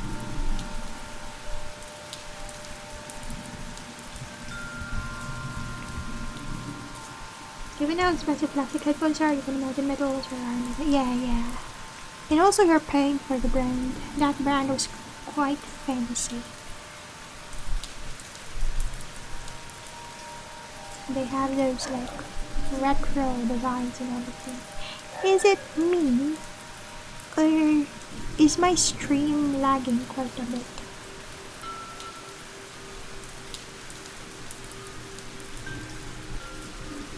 Cause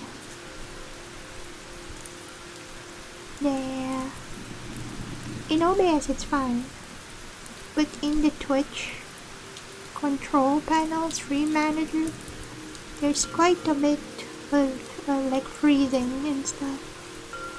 No interruption for you, oh, that's good. So maybe it's just my browser. It's delayed a bit. Hopefully. What if I'm like going off on one of my monologues and you only get half of it? Because it's frozen for like 15-20 seconds. I cannot repeat my monologues because they're usually flow of thought for me. Sorry, I can't repeat them. Unless you trigger me again in that direction, which is hard. Sometimes multiple things are like one single trigger can let me go off in multiple things. There's been some freezing in modern time, but sound hasn't been interrupted. Well, that's good. It's just because maybe low light situation in my room.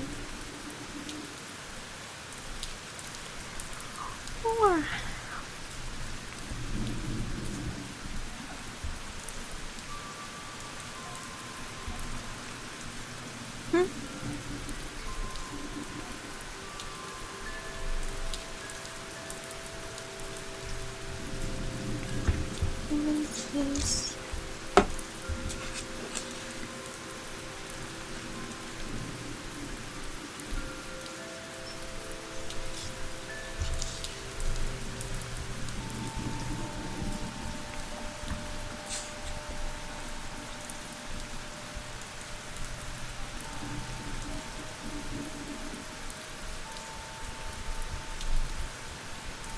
Plus you haven't been paying full attention to sleep when you're closing your eyes every so often. That's good enough. At least you're hearing a portion of it.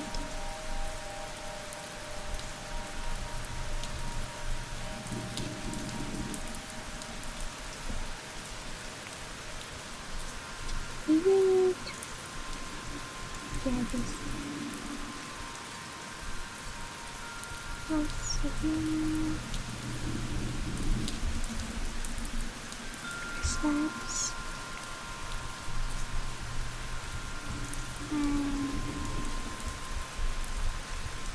And then...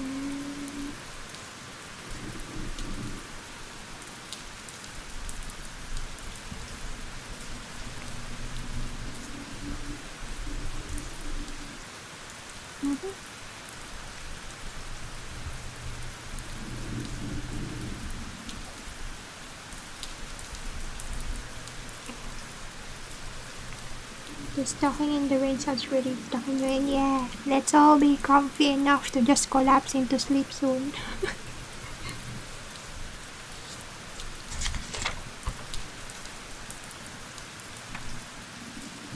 I might go for some snacks soon, you know.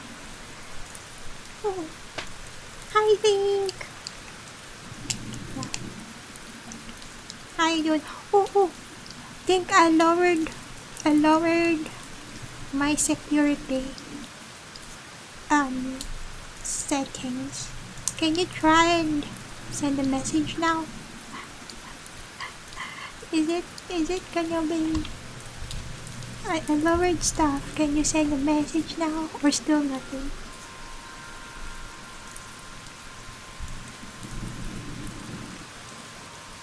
Cause I remember I changed a bit.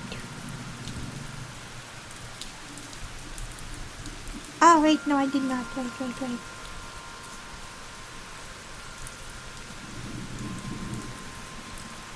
Why is it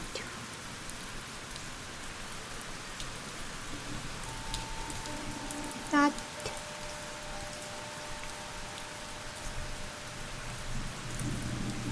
Okay.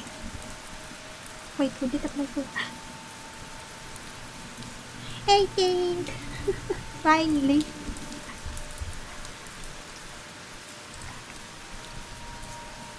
There you go.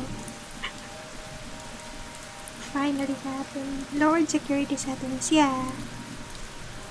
Because things found. This is awkward. Hello. Thanks for always being around. Even though you couldn't type. Was it some TTS thing? I don't remember. No, it was like a phone verification thing. Like, do you have a phone number attached to your Twitch account? Think was having problems with that. I don't know why. Maybe regional stuff. So, it is. I lowered that part. We're on orange right now. I'll try to do it in a way where people can chat more.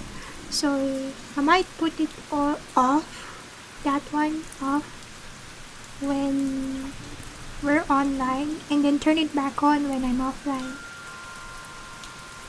I live without a phone and I'm very fine. But you have access to internet, that's all that matters. I can live without my phone. As long as I have internet connection with my PC, I'm fine. Too many smart devices. Not necessarily a thing.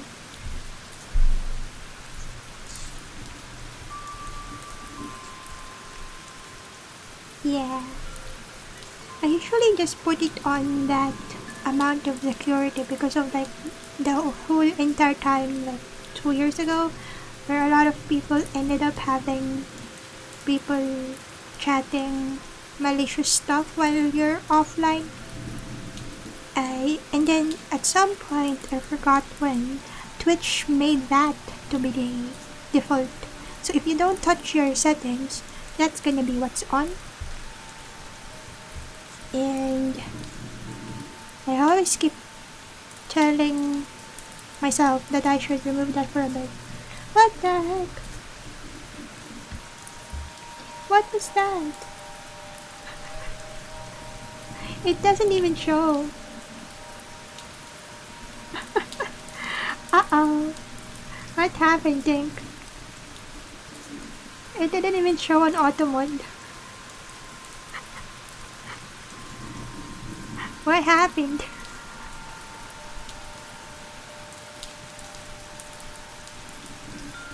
Really? Oh.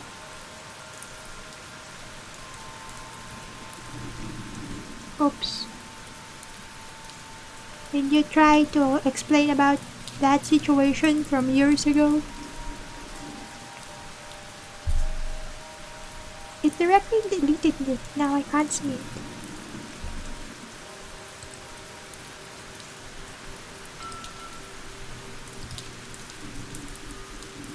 Ah, yeah.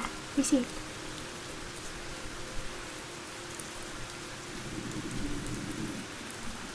Wait, it directly deleted everything?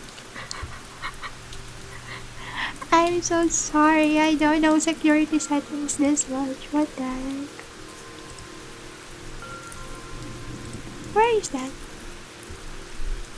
No, no, no, no, no, no, no. Where is that? Automon. What is this?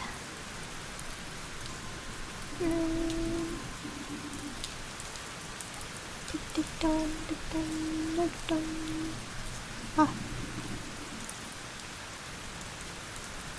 swear. What? Harassment? Discrimination? Sexual content and profanity. I don't understand any of it. It says it should be held for review, but why do you delete it? Oh, wait, was it in the...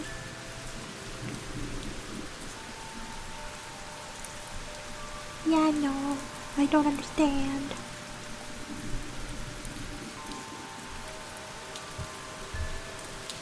Ah.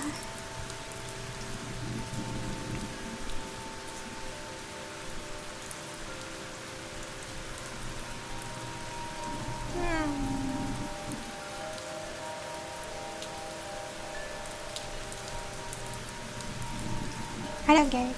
I'll have to read about it again. Sorry about that. You went to the store yesterday, you bought a bag of marshmallows. When I got to thinking about it for some reason the last few days, finally put it away. You don't have them often. What kind? Is it the firm one or the very soft one? Or is it the ones with fillings like strawberry or chocolate? Yeah. It's nice to chew on, but then you realize how much sugar you're ingesting then.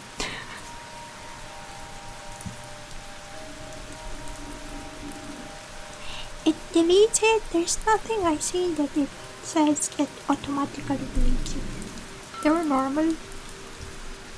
Cause I've had the firm ones. I so soft. Okay, so the soft kind. I've seen like premium marshmallows. And they were like firmer. It's like chewing on clay. On air dry clay or something. And they were delicious, but also like my brain can't understand if they taste like marshmallows but the texture was wrong, so my brain was having like spasms. I like the soft ones, yes. Also, it's become popular recently because of ones you can buy in Japan. The ones with fillings like chocolate. Those. I like those too. Individually wrapped marshmallows with chocolate inside. As well as the chocolate covered ones. Okay. Yeah, I cannot see a thing, I hope. But what if I...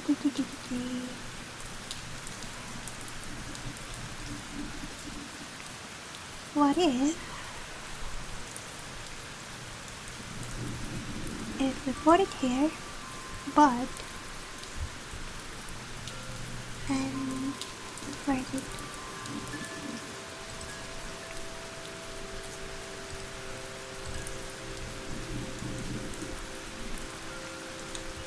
Yeah, feelers inside. Now marshmallows, now with feelings. Some of them are sad, often they're joyful.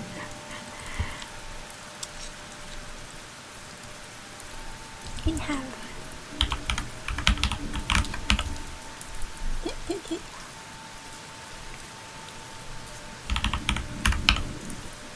There you go.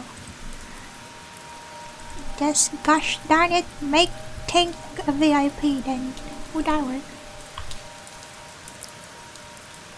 Really? Why?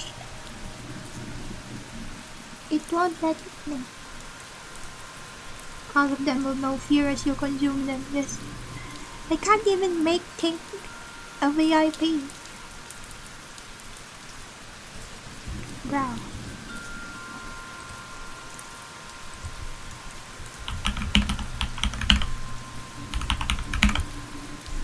Wait.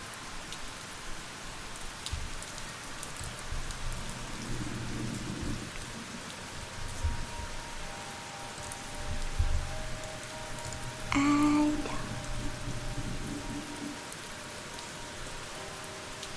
I don't know if you're not in the list, in the mod modded list.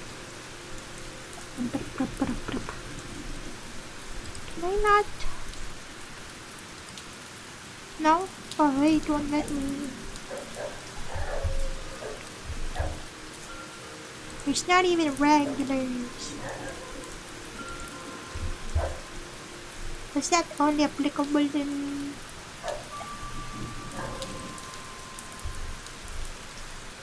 Why? Oh! Flashback. Hey.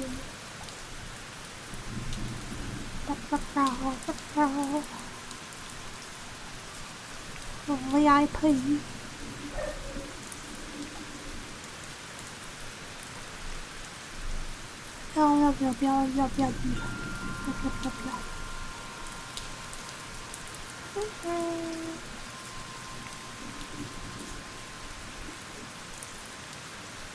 Oh.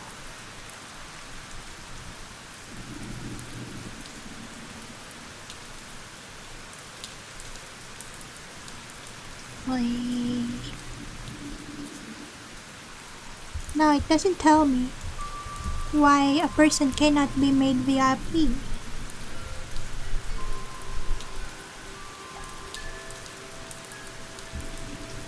Yep.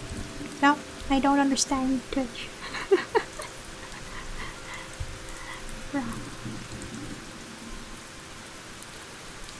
I'll leave Tink's name in the list. Then we can add the role once I understand how it happens. Oy. That's confusing.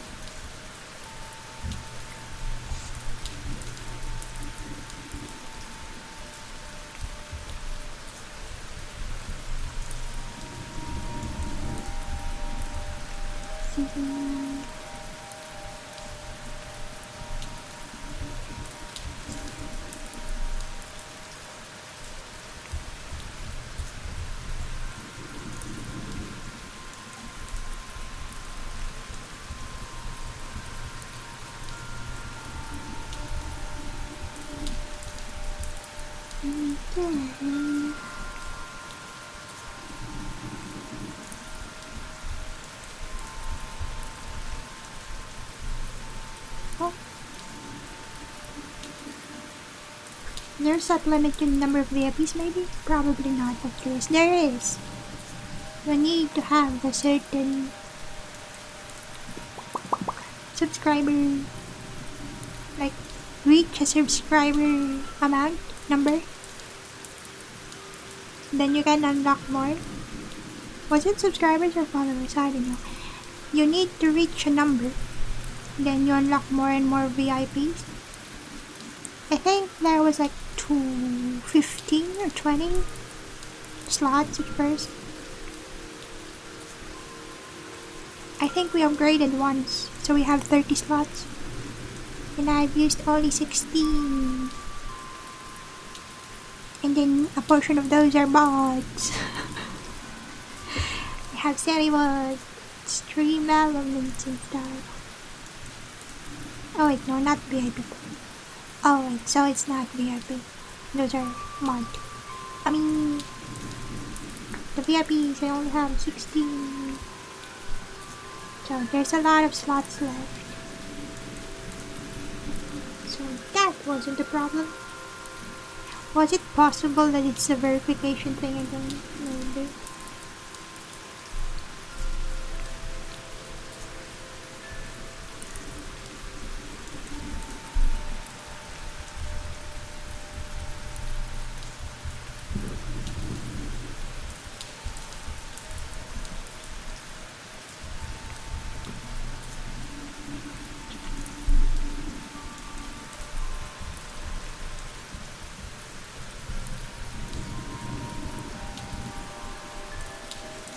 this kind of view. That.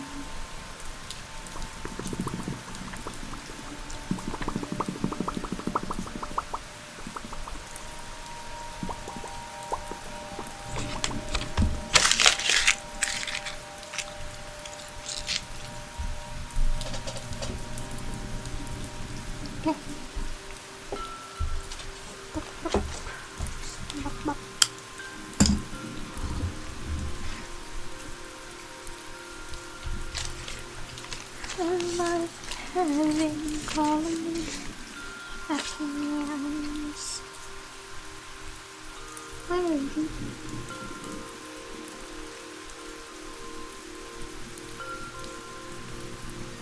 It's the 6th.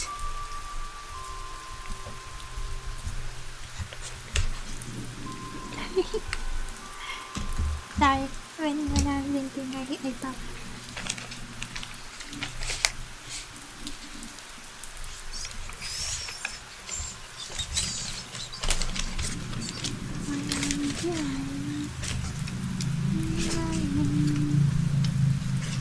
What is this? Yes. Hello.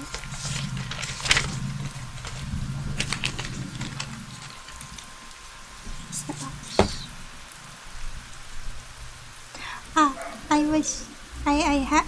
I spoke that way because there was one time I had someone grab my face because they got bothered by the popping sound. They grabbed me by the face, like whole hand covering my face. I was surprised. It was like face grab. Wasn't even there, no warning.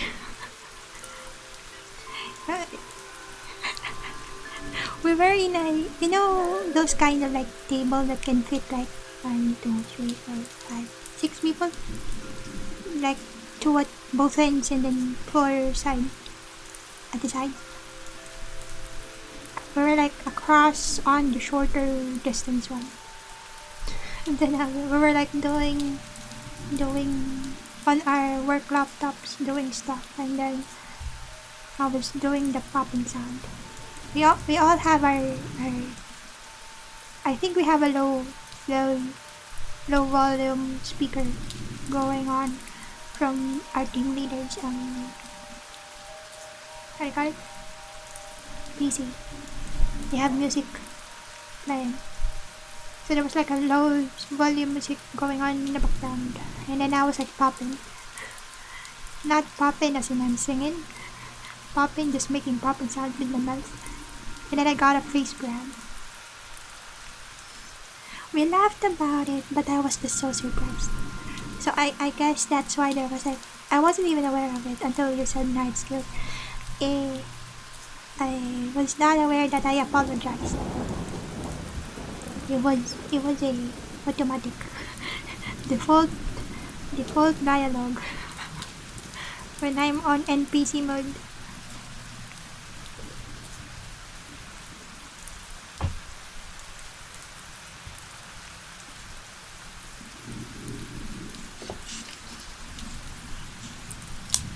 Yeah. It's not even loud, is it? I guess they just don't like the smacky lip smack sound.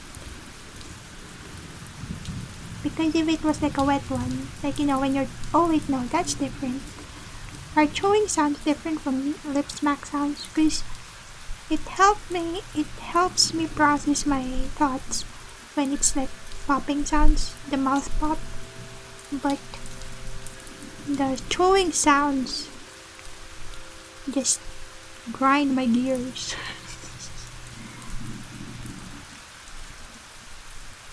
Yeah, I guess so. Yeah, it's a different situation. Yeah. Got it.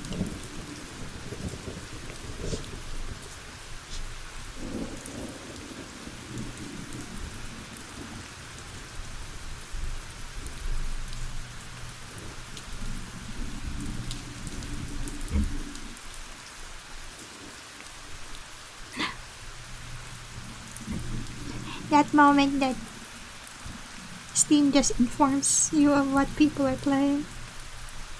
Zatsu-chan is playing Children of the Light. Speaking of, I wonder if Rika still plays Children of the Light.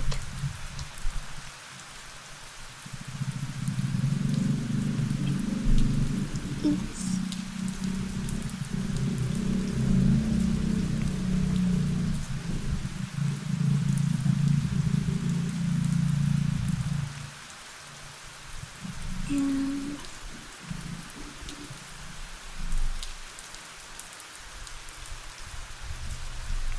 And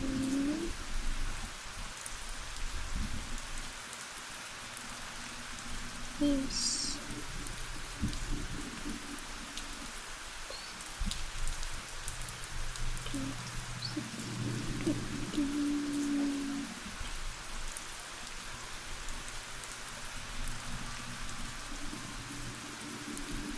Huh?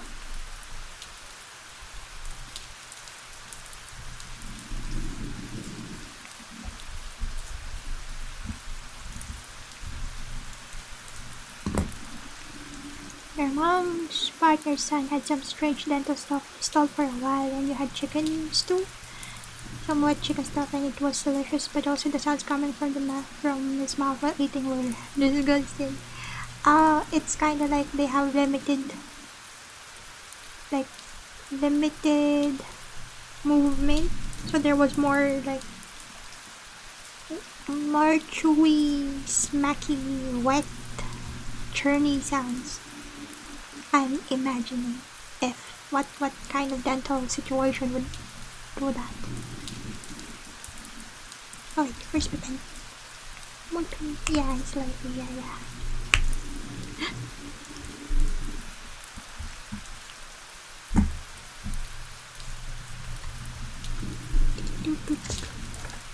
Control this now. Oh yeah, was it last week? It was, yeah, it was last week. I went out to get some grocery items, a quick one because it's just a few, and then I thought of getting some takoyaki, some cheese balls, cheese yaki, what the balls, cheese balls, takoyaki with no octopus in them, with cheese instead. So I was gonna buy them. So I was walking towards the stall where they sell the takoyaki, and suddenly a person grabs me and then sits me on a high chair and then started doing my eyebrows. You know I have thick, solid eyebrows, right? You can see it. See? It's solid. It's very, very visible. And then the person started doing my eyebrows. Takoyaki without the taco. Yeah, exactly. He started doing my eyebrows. And then thick but small, yes. And then started doing my face as well, like putting foundation and some kind of moisturizer cream on my face, and then doing my eyeliner without me prompting anything. They just grabbed me from the walk and then sit me down, and was fast. They have a blade to my face, like, you know, the razor for the eyebrows, and then they started doing that, and I was like, what, I need to go, and like, this is fast, ma'am. And they were like, and then they started chatting on me, and I was like, just, I don't know if it was like an information scam or something, but I just kept answering because you know me, I cannot face people, and I was so anxious. I was on automatic mode, so I just kept answering, and I was frozen there, and then they stuffed a how do you call it? Liquid lip tint, a pressed powder, and a sponge on me, and had me pay for it. It was like $30. They already had the products in a bag and the receipt written out, and they just did random things in my face. And then that's gonna be $30, man. So it was a random $30 unnecessary purchase. And when I came home, I had to wash my face immediately because it was a very big concern that the brush they used and the sponge they used on my face had probably been used on a whole lot of other people that got dragged into the table by them. I was like, oh no. And yeah, I was just scared. Anyways, when I came home, I told my elder about it, and he was like, "What the? That's dangerous?" Because apparently there are like hypnotists, like mentalists that can hypnotize you to giving your ATM code or bank details, and like give your wallet to them. Kinda cases recently, and I was like, oh, no worries about that. I don't look people in the eye. I was like, no, that kind of hypnotism doesn't work on me because I don't look people in the face.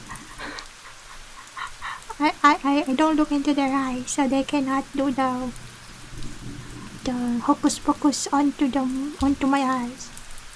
I think, hopefully. So yeah, the only problem was I got tricked out of $30 because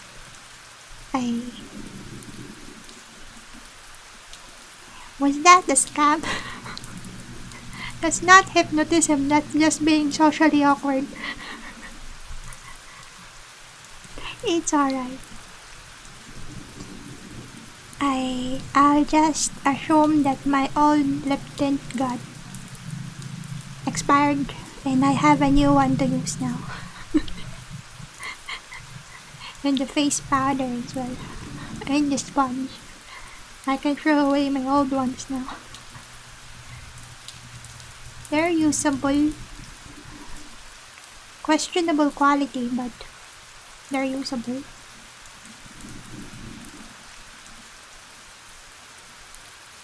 Considering though, I'll just preface that makeup in general is like expensive. $30 wouldn't even buy you a decent branded mascara. That's why I said it was like questionable quality of makeup. But, yeah. I don't know what to do with my body when I get grabbed, okay? I just freeze, okay?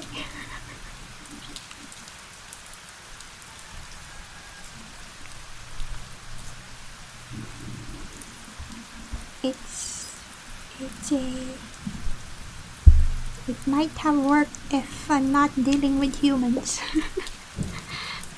but humans tend to take advantage of any freezing situation, freezing reaction, to just assert their purpose.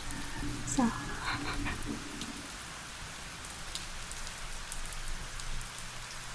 this is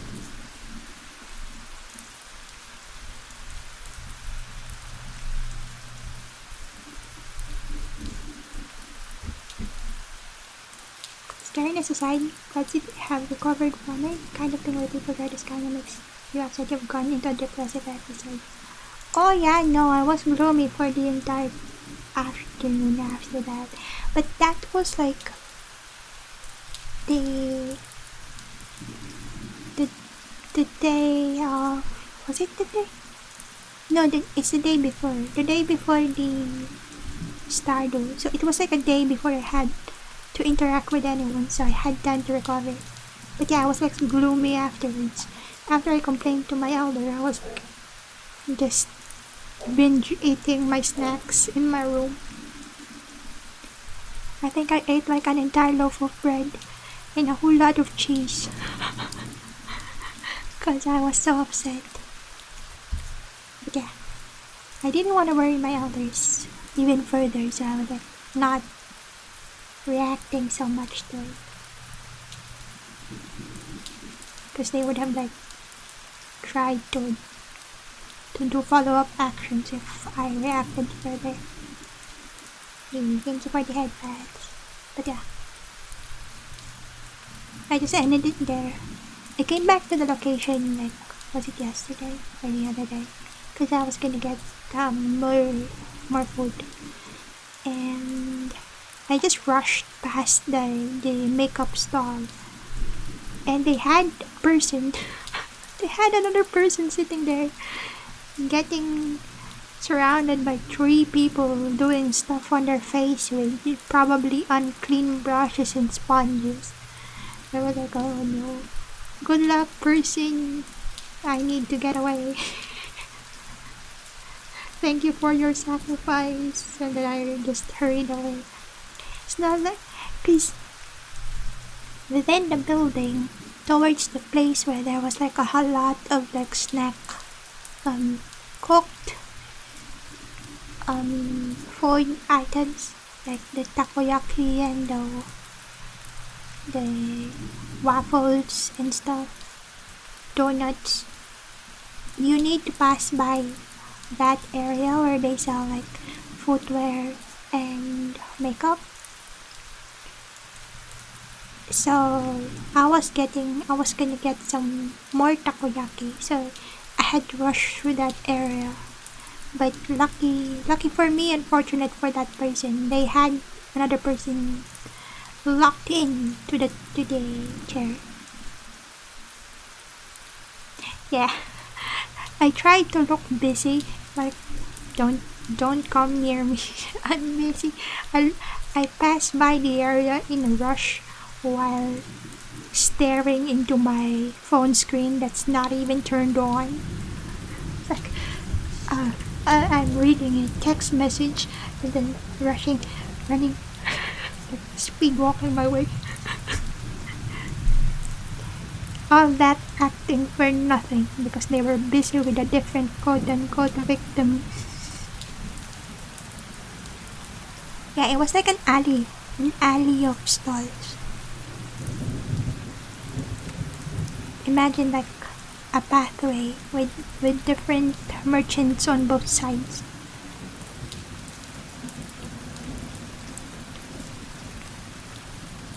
Each of the merchants would have like the space of around maybe one office cubicle or something to have their products and some chairs outside to entertain their customers and something. And then a bit like right outside of the entrance to the area, there are like bags, footwear, makeup, toys, and then further along near the exit are the food, the snacks. So usually that's my destination because I can just exit towards the exit afterwards. This is inside the building, like the pathway. What's for the pathway? The corridor. So it's a corridor. Okay. You get an idea now? Try not to get eye contact with people trying to sell lottery tickets in or around the store, and then those aren't really hounding your malicious. Yeah. I tried to justify it like, oh, they just wanted to get sales and stuff. But look at me. I wear a medical mask when walking around. You think I'm the kind of person that would wear a makeup? That would smear on the mask. I'm not even wearing makeup outside. I only wear like sunscreen at most. What the heck do you think I look like? I don't look like a fancy girly person. I mean, I'm in a skirt, but did they yes, they did. They just sat me down, removed my mask, and then started working on my face.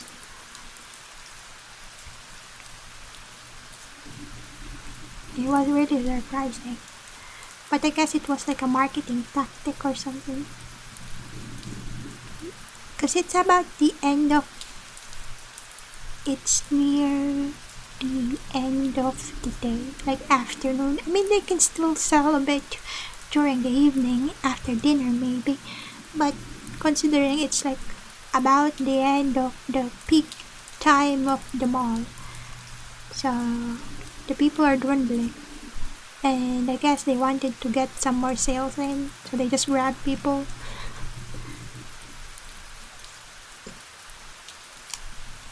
It's a whole situation.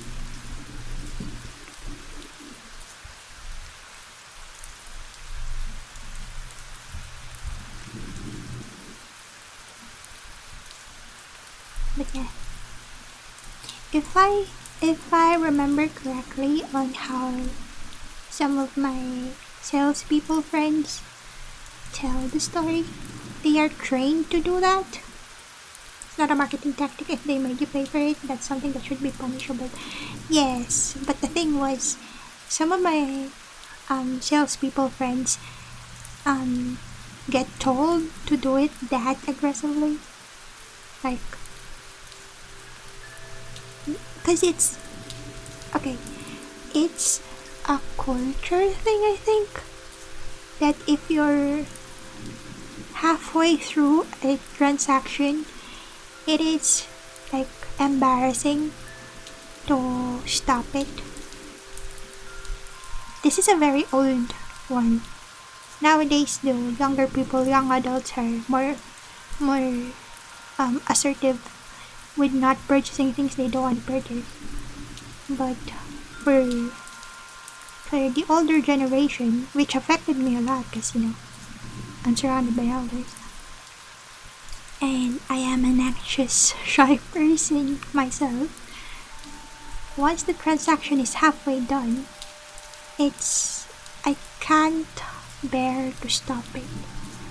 So I tend to end up like shelling out for it, even though the product is not what I expected, or is not part of my purchase itself, within itself. What? So yeah. I've had a lot of friends and family complain about that. There was a salesman who came to your door who tried to make it out as him having important security information for you and your neighbors. Would like to hear. Oh yeah. I remember you told about that. Like, they tried to make a big deal about nothing, so that they could have access to you and your information, and I was like, wow. Or like, get into your home. You told me about it, I guess. When was this? A long time ago? Was it a year ago or something? But yeah. And you were like annoyed even after they left. Like, it ruined your day. The way they tried to like force it. And you're referring to saying they invited. Yeah, that kind of aggressive thing. My friends who did sales people stuff said that some employers force them to do that. Like, if they don't do that, they will be considered not performing their duties. They're not performing well. Same way with the way how in the department stores, sales ladies or salespersons would be, how may I help you? Should I recommend this product or that product, or do you want a recommendation on what suits you better and stuff? And you had to like insist that, I don't need help at the moment. And you think like, why do they keep doing that? Do I look like I'm asking for help? If I need help, I'm gonna call you. That kind of thing. They said that they didn't wanna they didn't wanna approach you either. It's just that they're being forced to do so. Like, if they didn't do it, they're gonna get their pay docked. That was what eventually led to you meeting the next salesman with such aggression and fear that you got into an altercation. Yeah, it's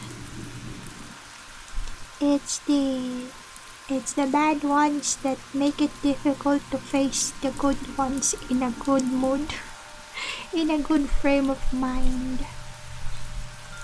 It ruins it to the people who deserve a decent response, is what happens.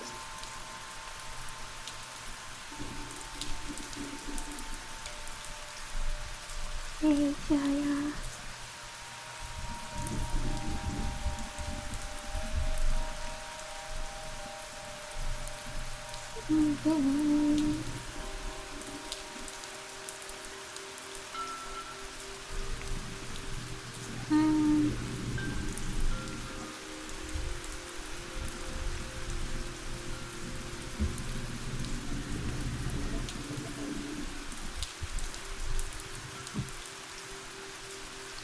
And you didn't realize it was a result of the aggressiveness of the first salesman, so you felt really bad about losing control. You were depressed for a week after that. Yeah. It's some kind of like low-grade trauma, which is still a trauma. And they'd say like, oh, but it's just one thing, and it's not as bad as any other thing that could have happened. Like, you could have been attacked or something. But yeah, it's the amount of distress you were under in at the time. So you got distressed a bit, and you were defensive about it afterwards, which caused the response. But then you felt bad after it because you're not a rude person.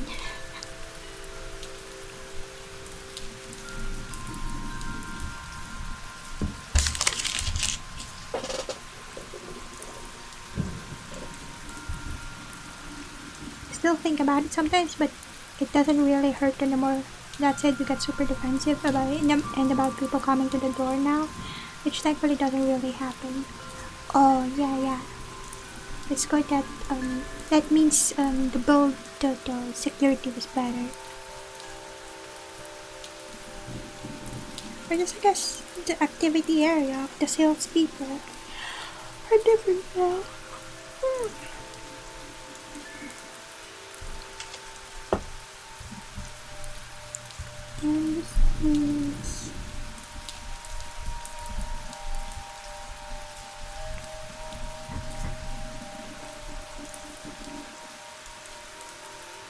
But yeah, that overthinking part, it's just part of the thinking about the same quote-unquote mistake 3 years later. It's, if you considered it like something you should not have done, your brain will remind you of it when it's got time, once in a while, for a long time ahead. I still remember mistakes I did during prom. That was like what? More than a decade ago? About almost 2 decades ago. So it's wait, what? No, it's not yet 2 decades. What? I don't know. A long time ago.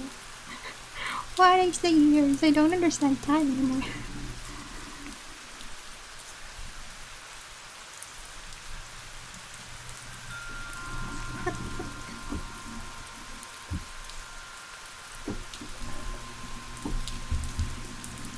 I remember that someone said that in an essay or something.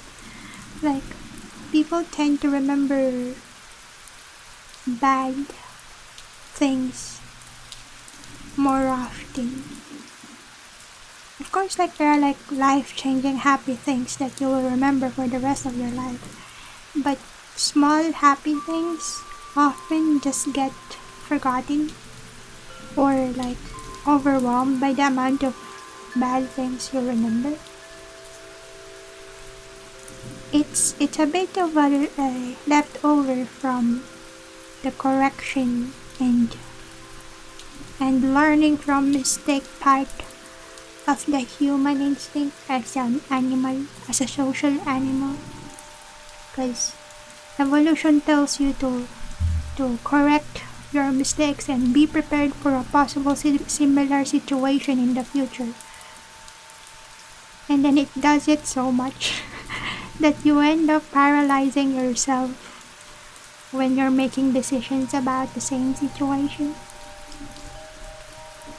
Your instincts are overacting about it, and you can't do anything because it's part of your DNA.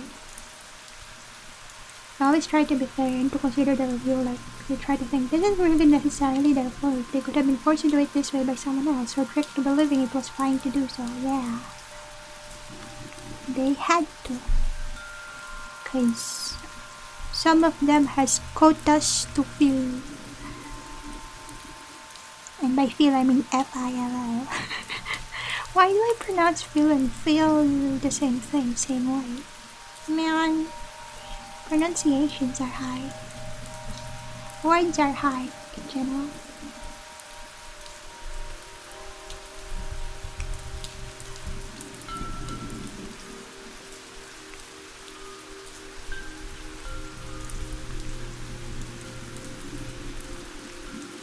That kind of overthinking, trying to be fair, makes it hard to be decisive in the way you need to. Yeah. But it's something you can like constantly remind yourself to be more careful about. Because you need to secure a better, like a more comfortable space and situation for yourself. Because you can't expect yourself to put yourself in an uncomfortable situation all the time. So you can only do and try to be more fair to yourself, be more caring towards yourself.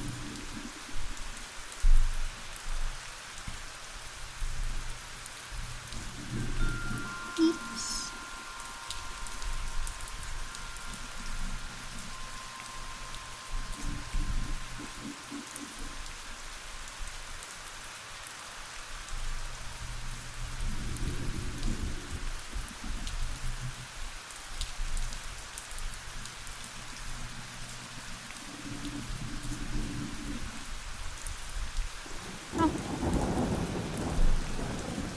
So you think you've decided to try to be less fair, don't get into it, but just figure out how to say no quickly and decisively. Yeah, just get out of the situation as quickly as possible. Not try so hard to be fair. Yeah, it sounds better. Though effectively the same. It sounds better to not try so hard to be fair.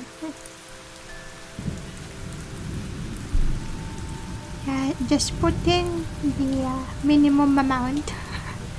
If people are only putting the minimum amount of respect towards you, it's okay to be putting out the minimum amount of civility towards them as well.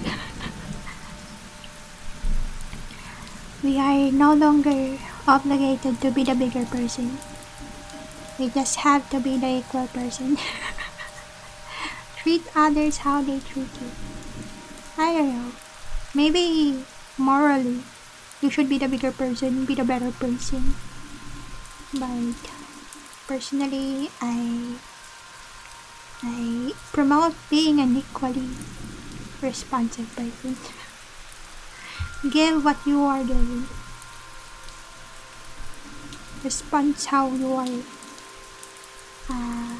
treated.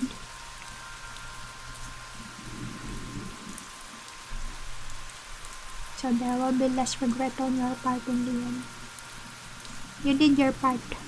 If they didn't take it well, that's on them. There's not really room in that sort of situation to try to talk to them into it, to convince them that they are mistreating you. Yeah, it's way too fast. So just lesson learned. Never again.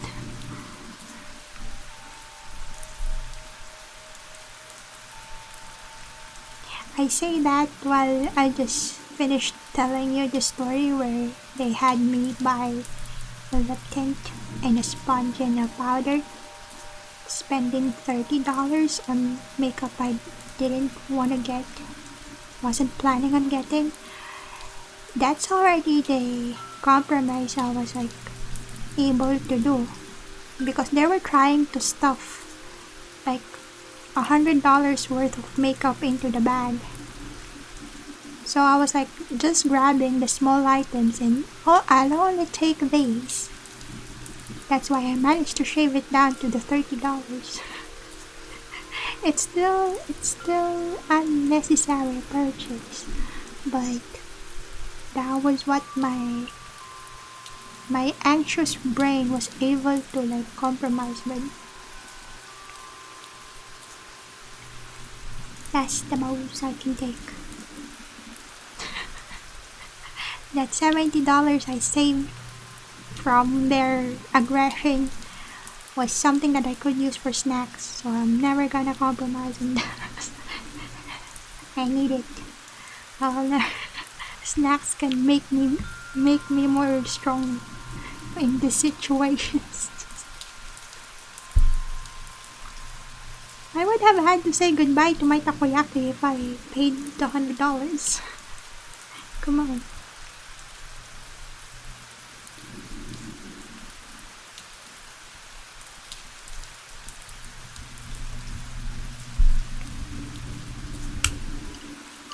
Oh, why would you close yourself?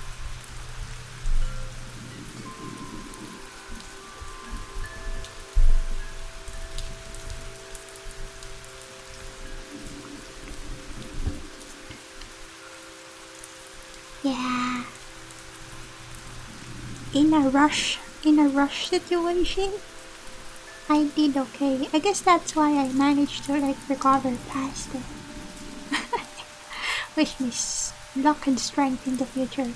And with regards to that one stall, speed, I shall hurry away whenever I'm in the area. Because I have zero defenses before when they manage to catch me off guard. Next time, no more of those. Yeah, let's talk about something else. What games have you all been playing? We all know the games you've been playing.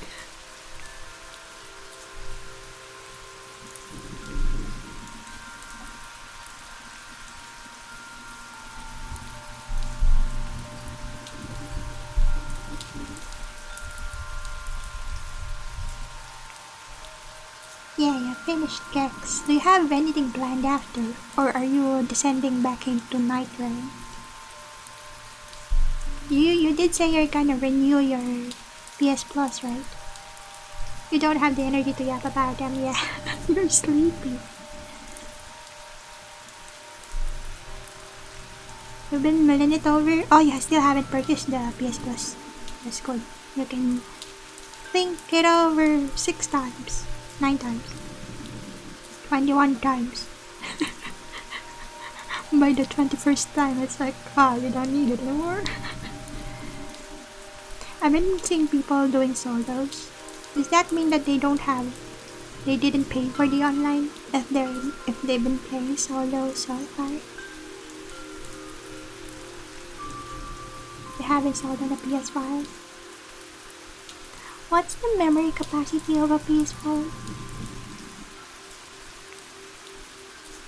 Also, didn't you have the, I forgot which one it was. It's a big game too, what was that? That you said you got installed but you haven't played yet? Can't remember.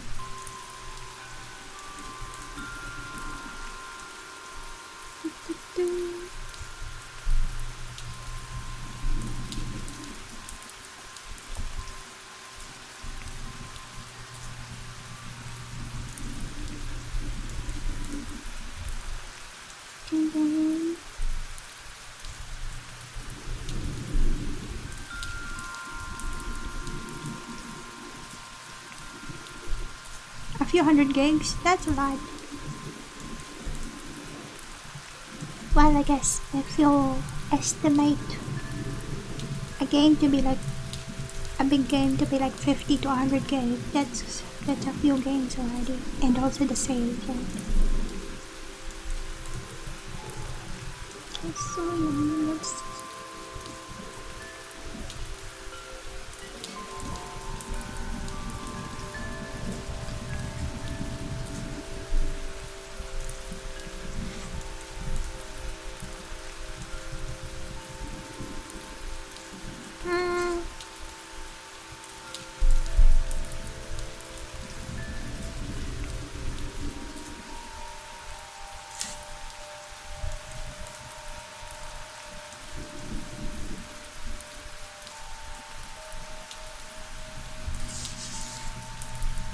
Where is it?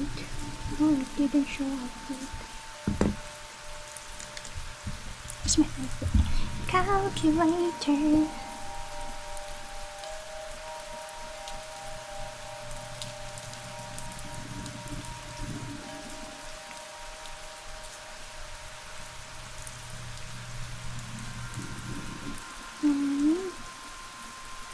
It's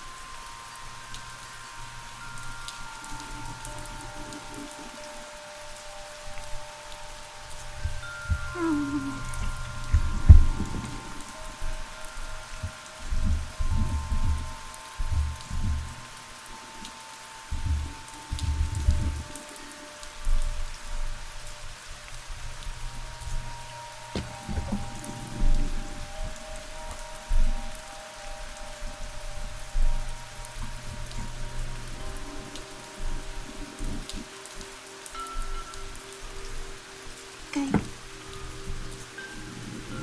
Night Rainbow's habit face was rotated out. You started up the game and did some very poor solo runs as the Duchess. You've not played it yet. You said the Duchess was the one with the, like, was it the holy attribute thing? Give me the hand first, it's coming back in a week or two. Oh. Then you have that amount of time to decide whether you're getting the plus or not. Maybe. If you don't find a new game to play.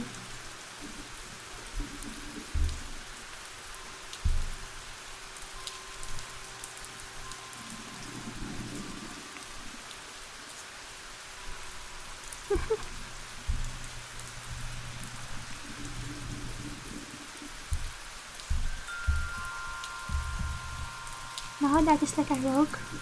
Spells are character. Oh wait. Oh, maybe because you were explaining the holy attribute to me, maybe.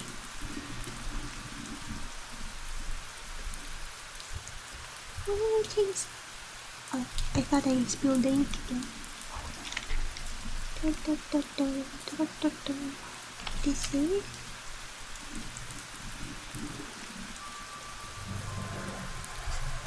This is... This one thing. This one. Got it.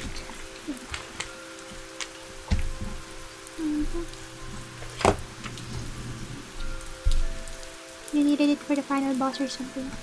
Yeah. You have a couple of weeks to decide until it comes back up.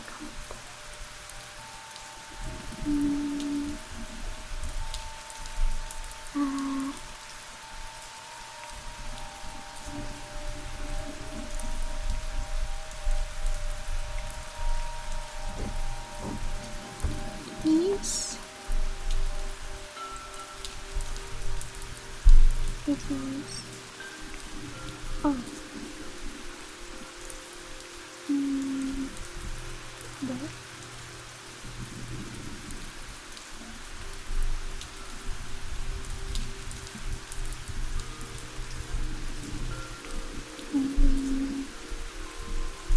It works.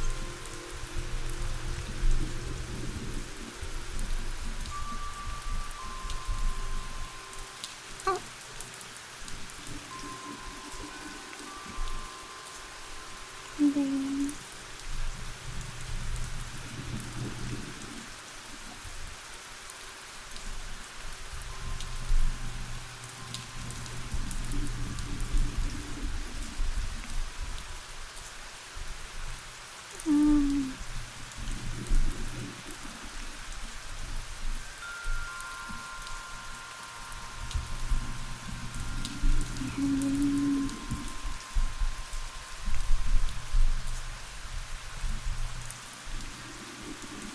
One part of you just wants to play Night Rain even though you have done most of the things, but the other feel like you could keep the train of actually playing new games rolling and pick up something new or old.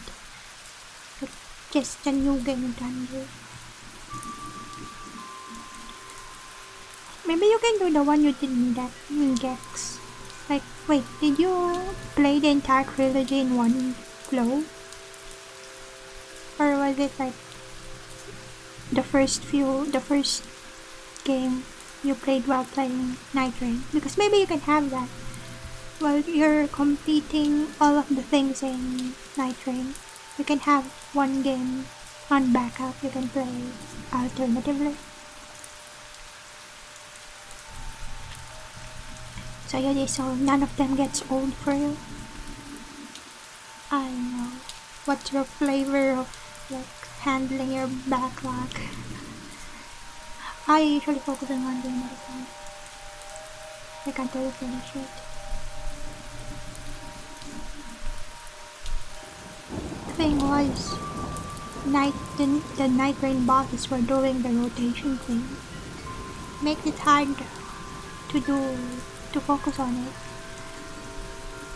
Maybe that's their point. They want you to keep doing runs, irrelevant runs, their completion. So you keep playing the game.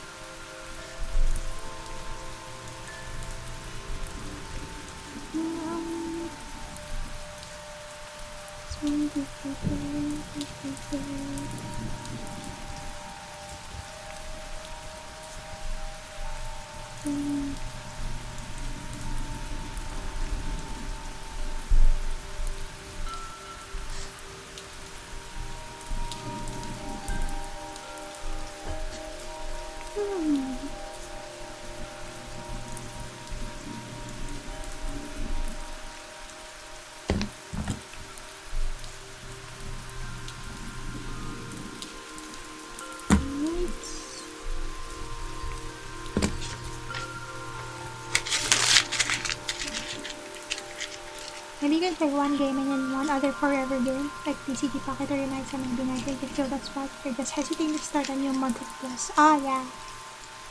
Unless you find another game that uses plus as well. Speaking of PCG Pocket, my stamina is complete. It's like, feel up. I should open it soon, right? Did it get wet with ink? Oh no. Oh. Okay, it's fine. I thought my desk cat wasn't stained. It wasn't. It's fine. Alright.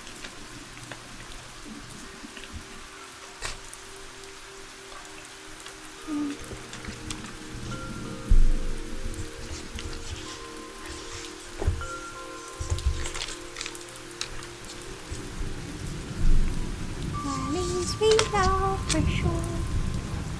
Not today. You are back from your shackles. Welcome back. Congratulations on completing your dailies. How about Children of the Light? How about Sky? Have you completed the dailies? Do you still play Sky, by the way? It's on Dark Souls 3 then. Here it might be like Elden Ring enough that you could get more used to the speed of the combat when you played it originally.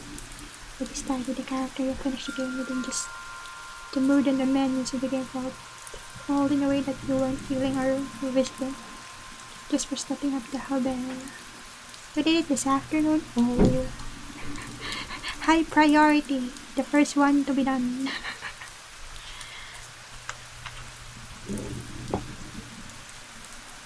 But were you able to play like Elden Ring and then complete it? Or you did say playing Night Rain made you want to play Souls again, but you're gonna give it one more shot starting a new character. Yeah, it is a big commitment because there's a whole lot of like leveling you need to do. And collecting equipment and everything. And the quests in the story. It is a big game. If you're willing to sink an entire month to it, maybe. Just realized what I just realized. Okay,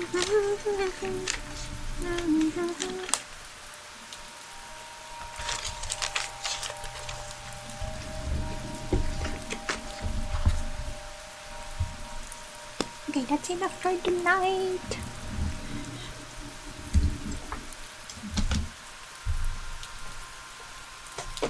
Where's my friend?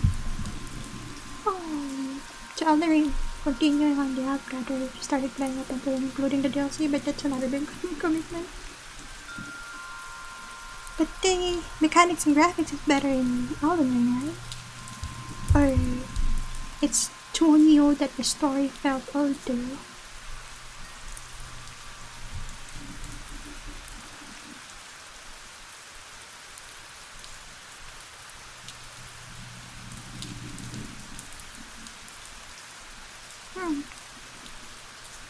That scared me for a moment.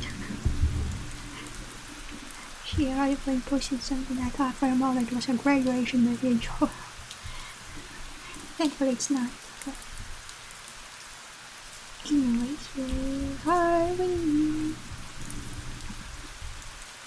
I like the mechanic and stuff in Elden Ring, but it is a slow game. Yeah, it is way too big with a lot of side quests and the main quest are just jumping all over the place. Did my brother just try to open the door? Bro, don't scare me. I didn't lock my door. Anyone can come in at any time.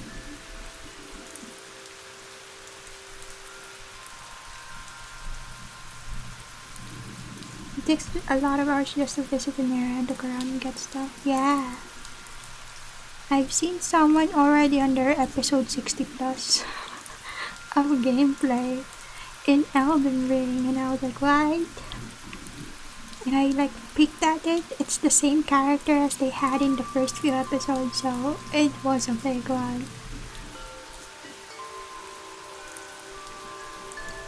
Ow. My phalanges. Ow. My wrists. Everything is snapping. I'm just stretching. What's happening?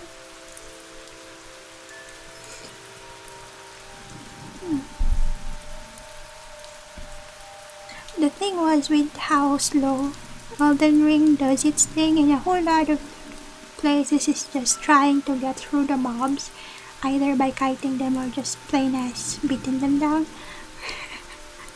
And repeating everything because of bosses. Oftentimes when I watch people play, I zone out and I just have them as a background stream or video. Cause at some point, cause when I watch playthroughs, I try to absorb lore. I like absorbing lore. I watch out for the game lore.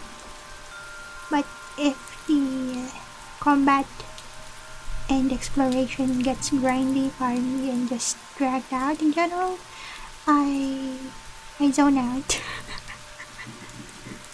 And if I hear a voice that is not the main characters, the players, then I zone back in. So, yeah. It's a whole entire thing. Ooh. I'm gonna have to go to. We're gonna be waking early tomorrow. Tomorrow? Later. Yeah, tomorrow. It's still today, and tomorrow has not become today yet. I'm going off early today. Today. I like your current character. You have played a lot, but word that play stuff just hit them with a big or double curves, creatures that do heavy damages and go to work in the end game. Oh yeah. You did say like, oh wait, was it the stat build that you're worried about?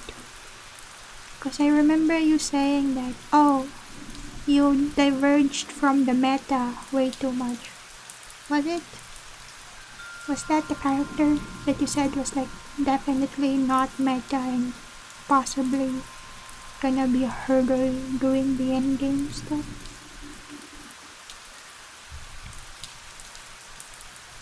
Cause you did talk about the stat distribution stuff some time ago.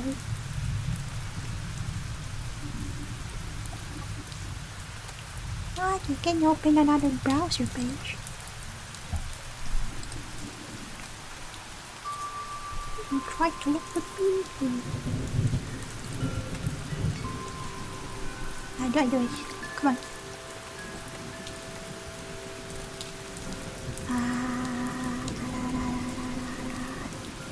There. Yeah. But even myself, I do often choose the Ooga Booga Bonk them with high damage thing. Usually carries me through most situations at the beginning, but then strats at the end becomes necessary. It's just a whole level of difficulty.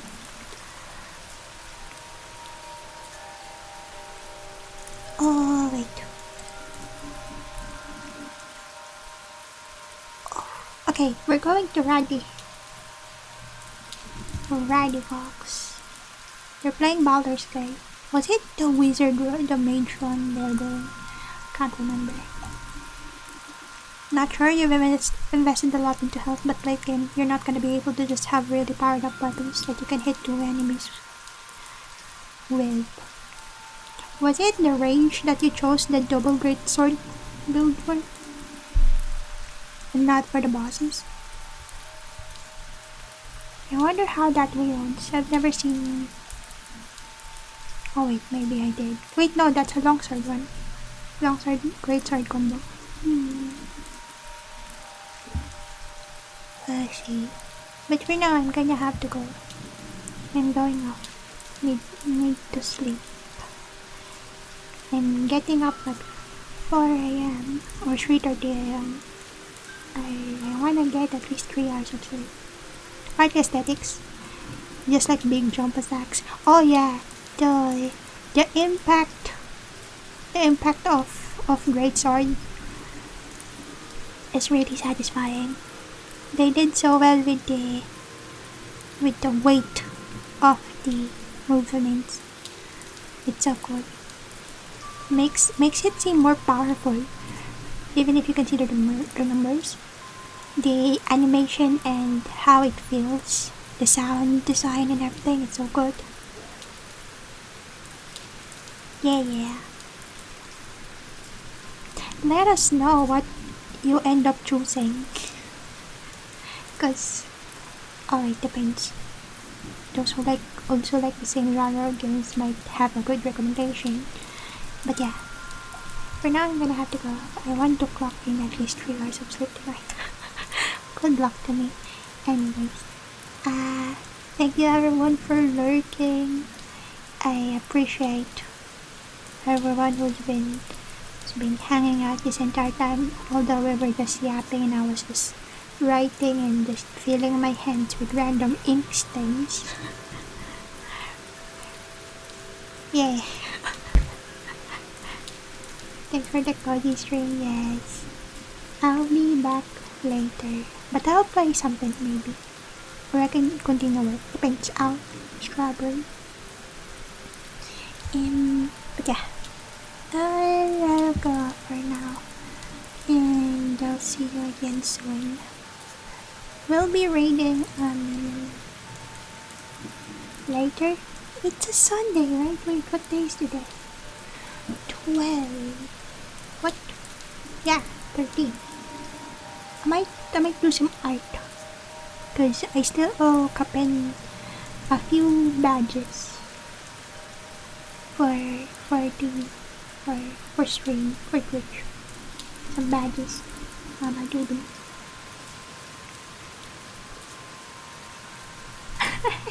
Yeah. We might just sit and yap more and work tomorrow. Depends. I want to play some solo Stardew, but I can just put it on Tuesday if I want to. We can just put it later. Or later night. If I don't finish it during the day. Good night. I wanna play. But yeah, I'll be back later. For now, we are going to raid Q Poodle. Q Poodle. Wait, did I say Q? Oh no, ready. Box here. There we go. I thank you for calling up the raid message, and I'll be seeing you all again soon. Same age haircut. Just a bit brighter, more saturated, and with fox ears. But yeah. And hard card. I'll be back. But for those of you who are gonna be going off and doing something else. Oh wait, let's have a shout out to Freddy.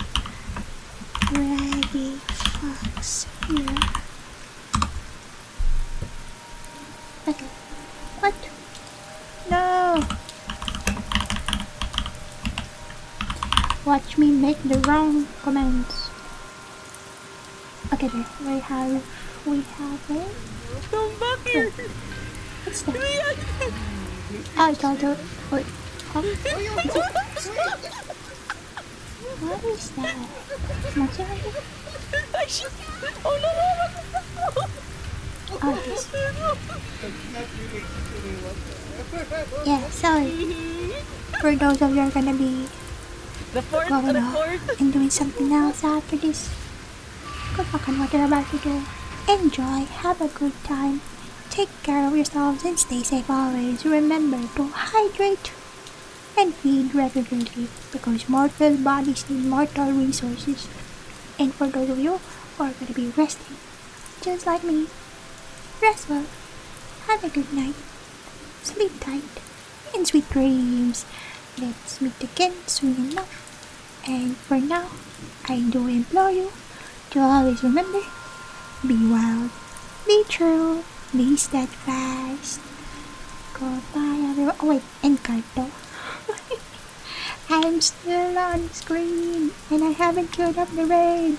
I swear I know how to stream. Okay, queuing up the raid.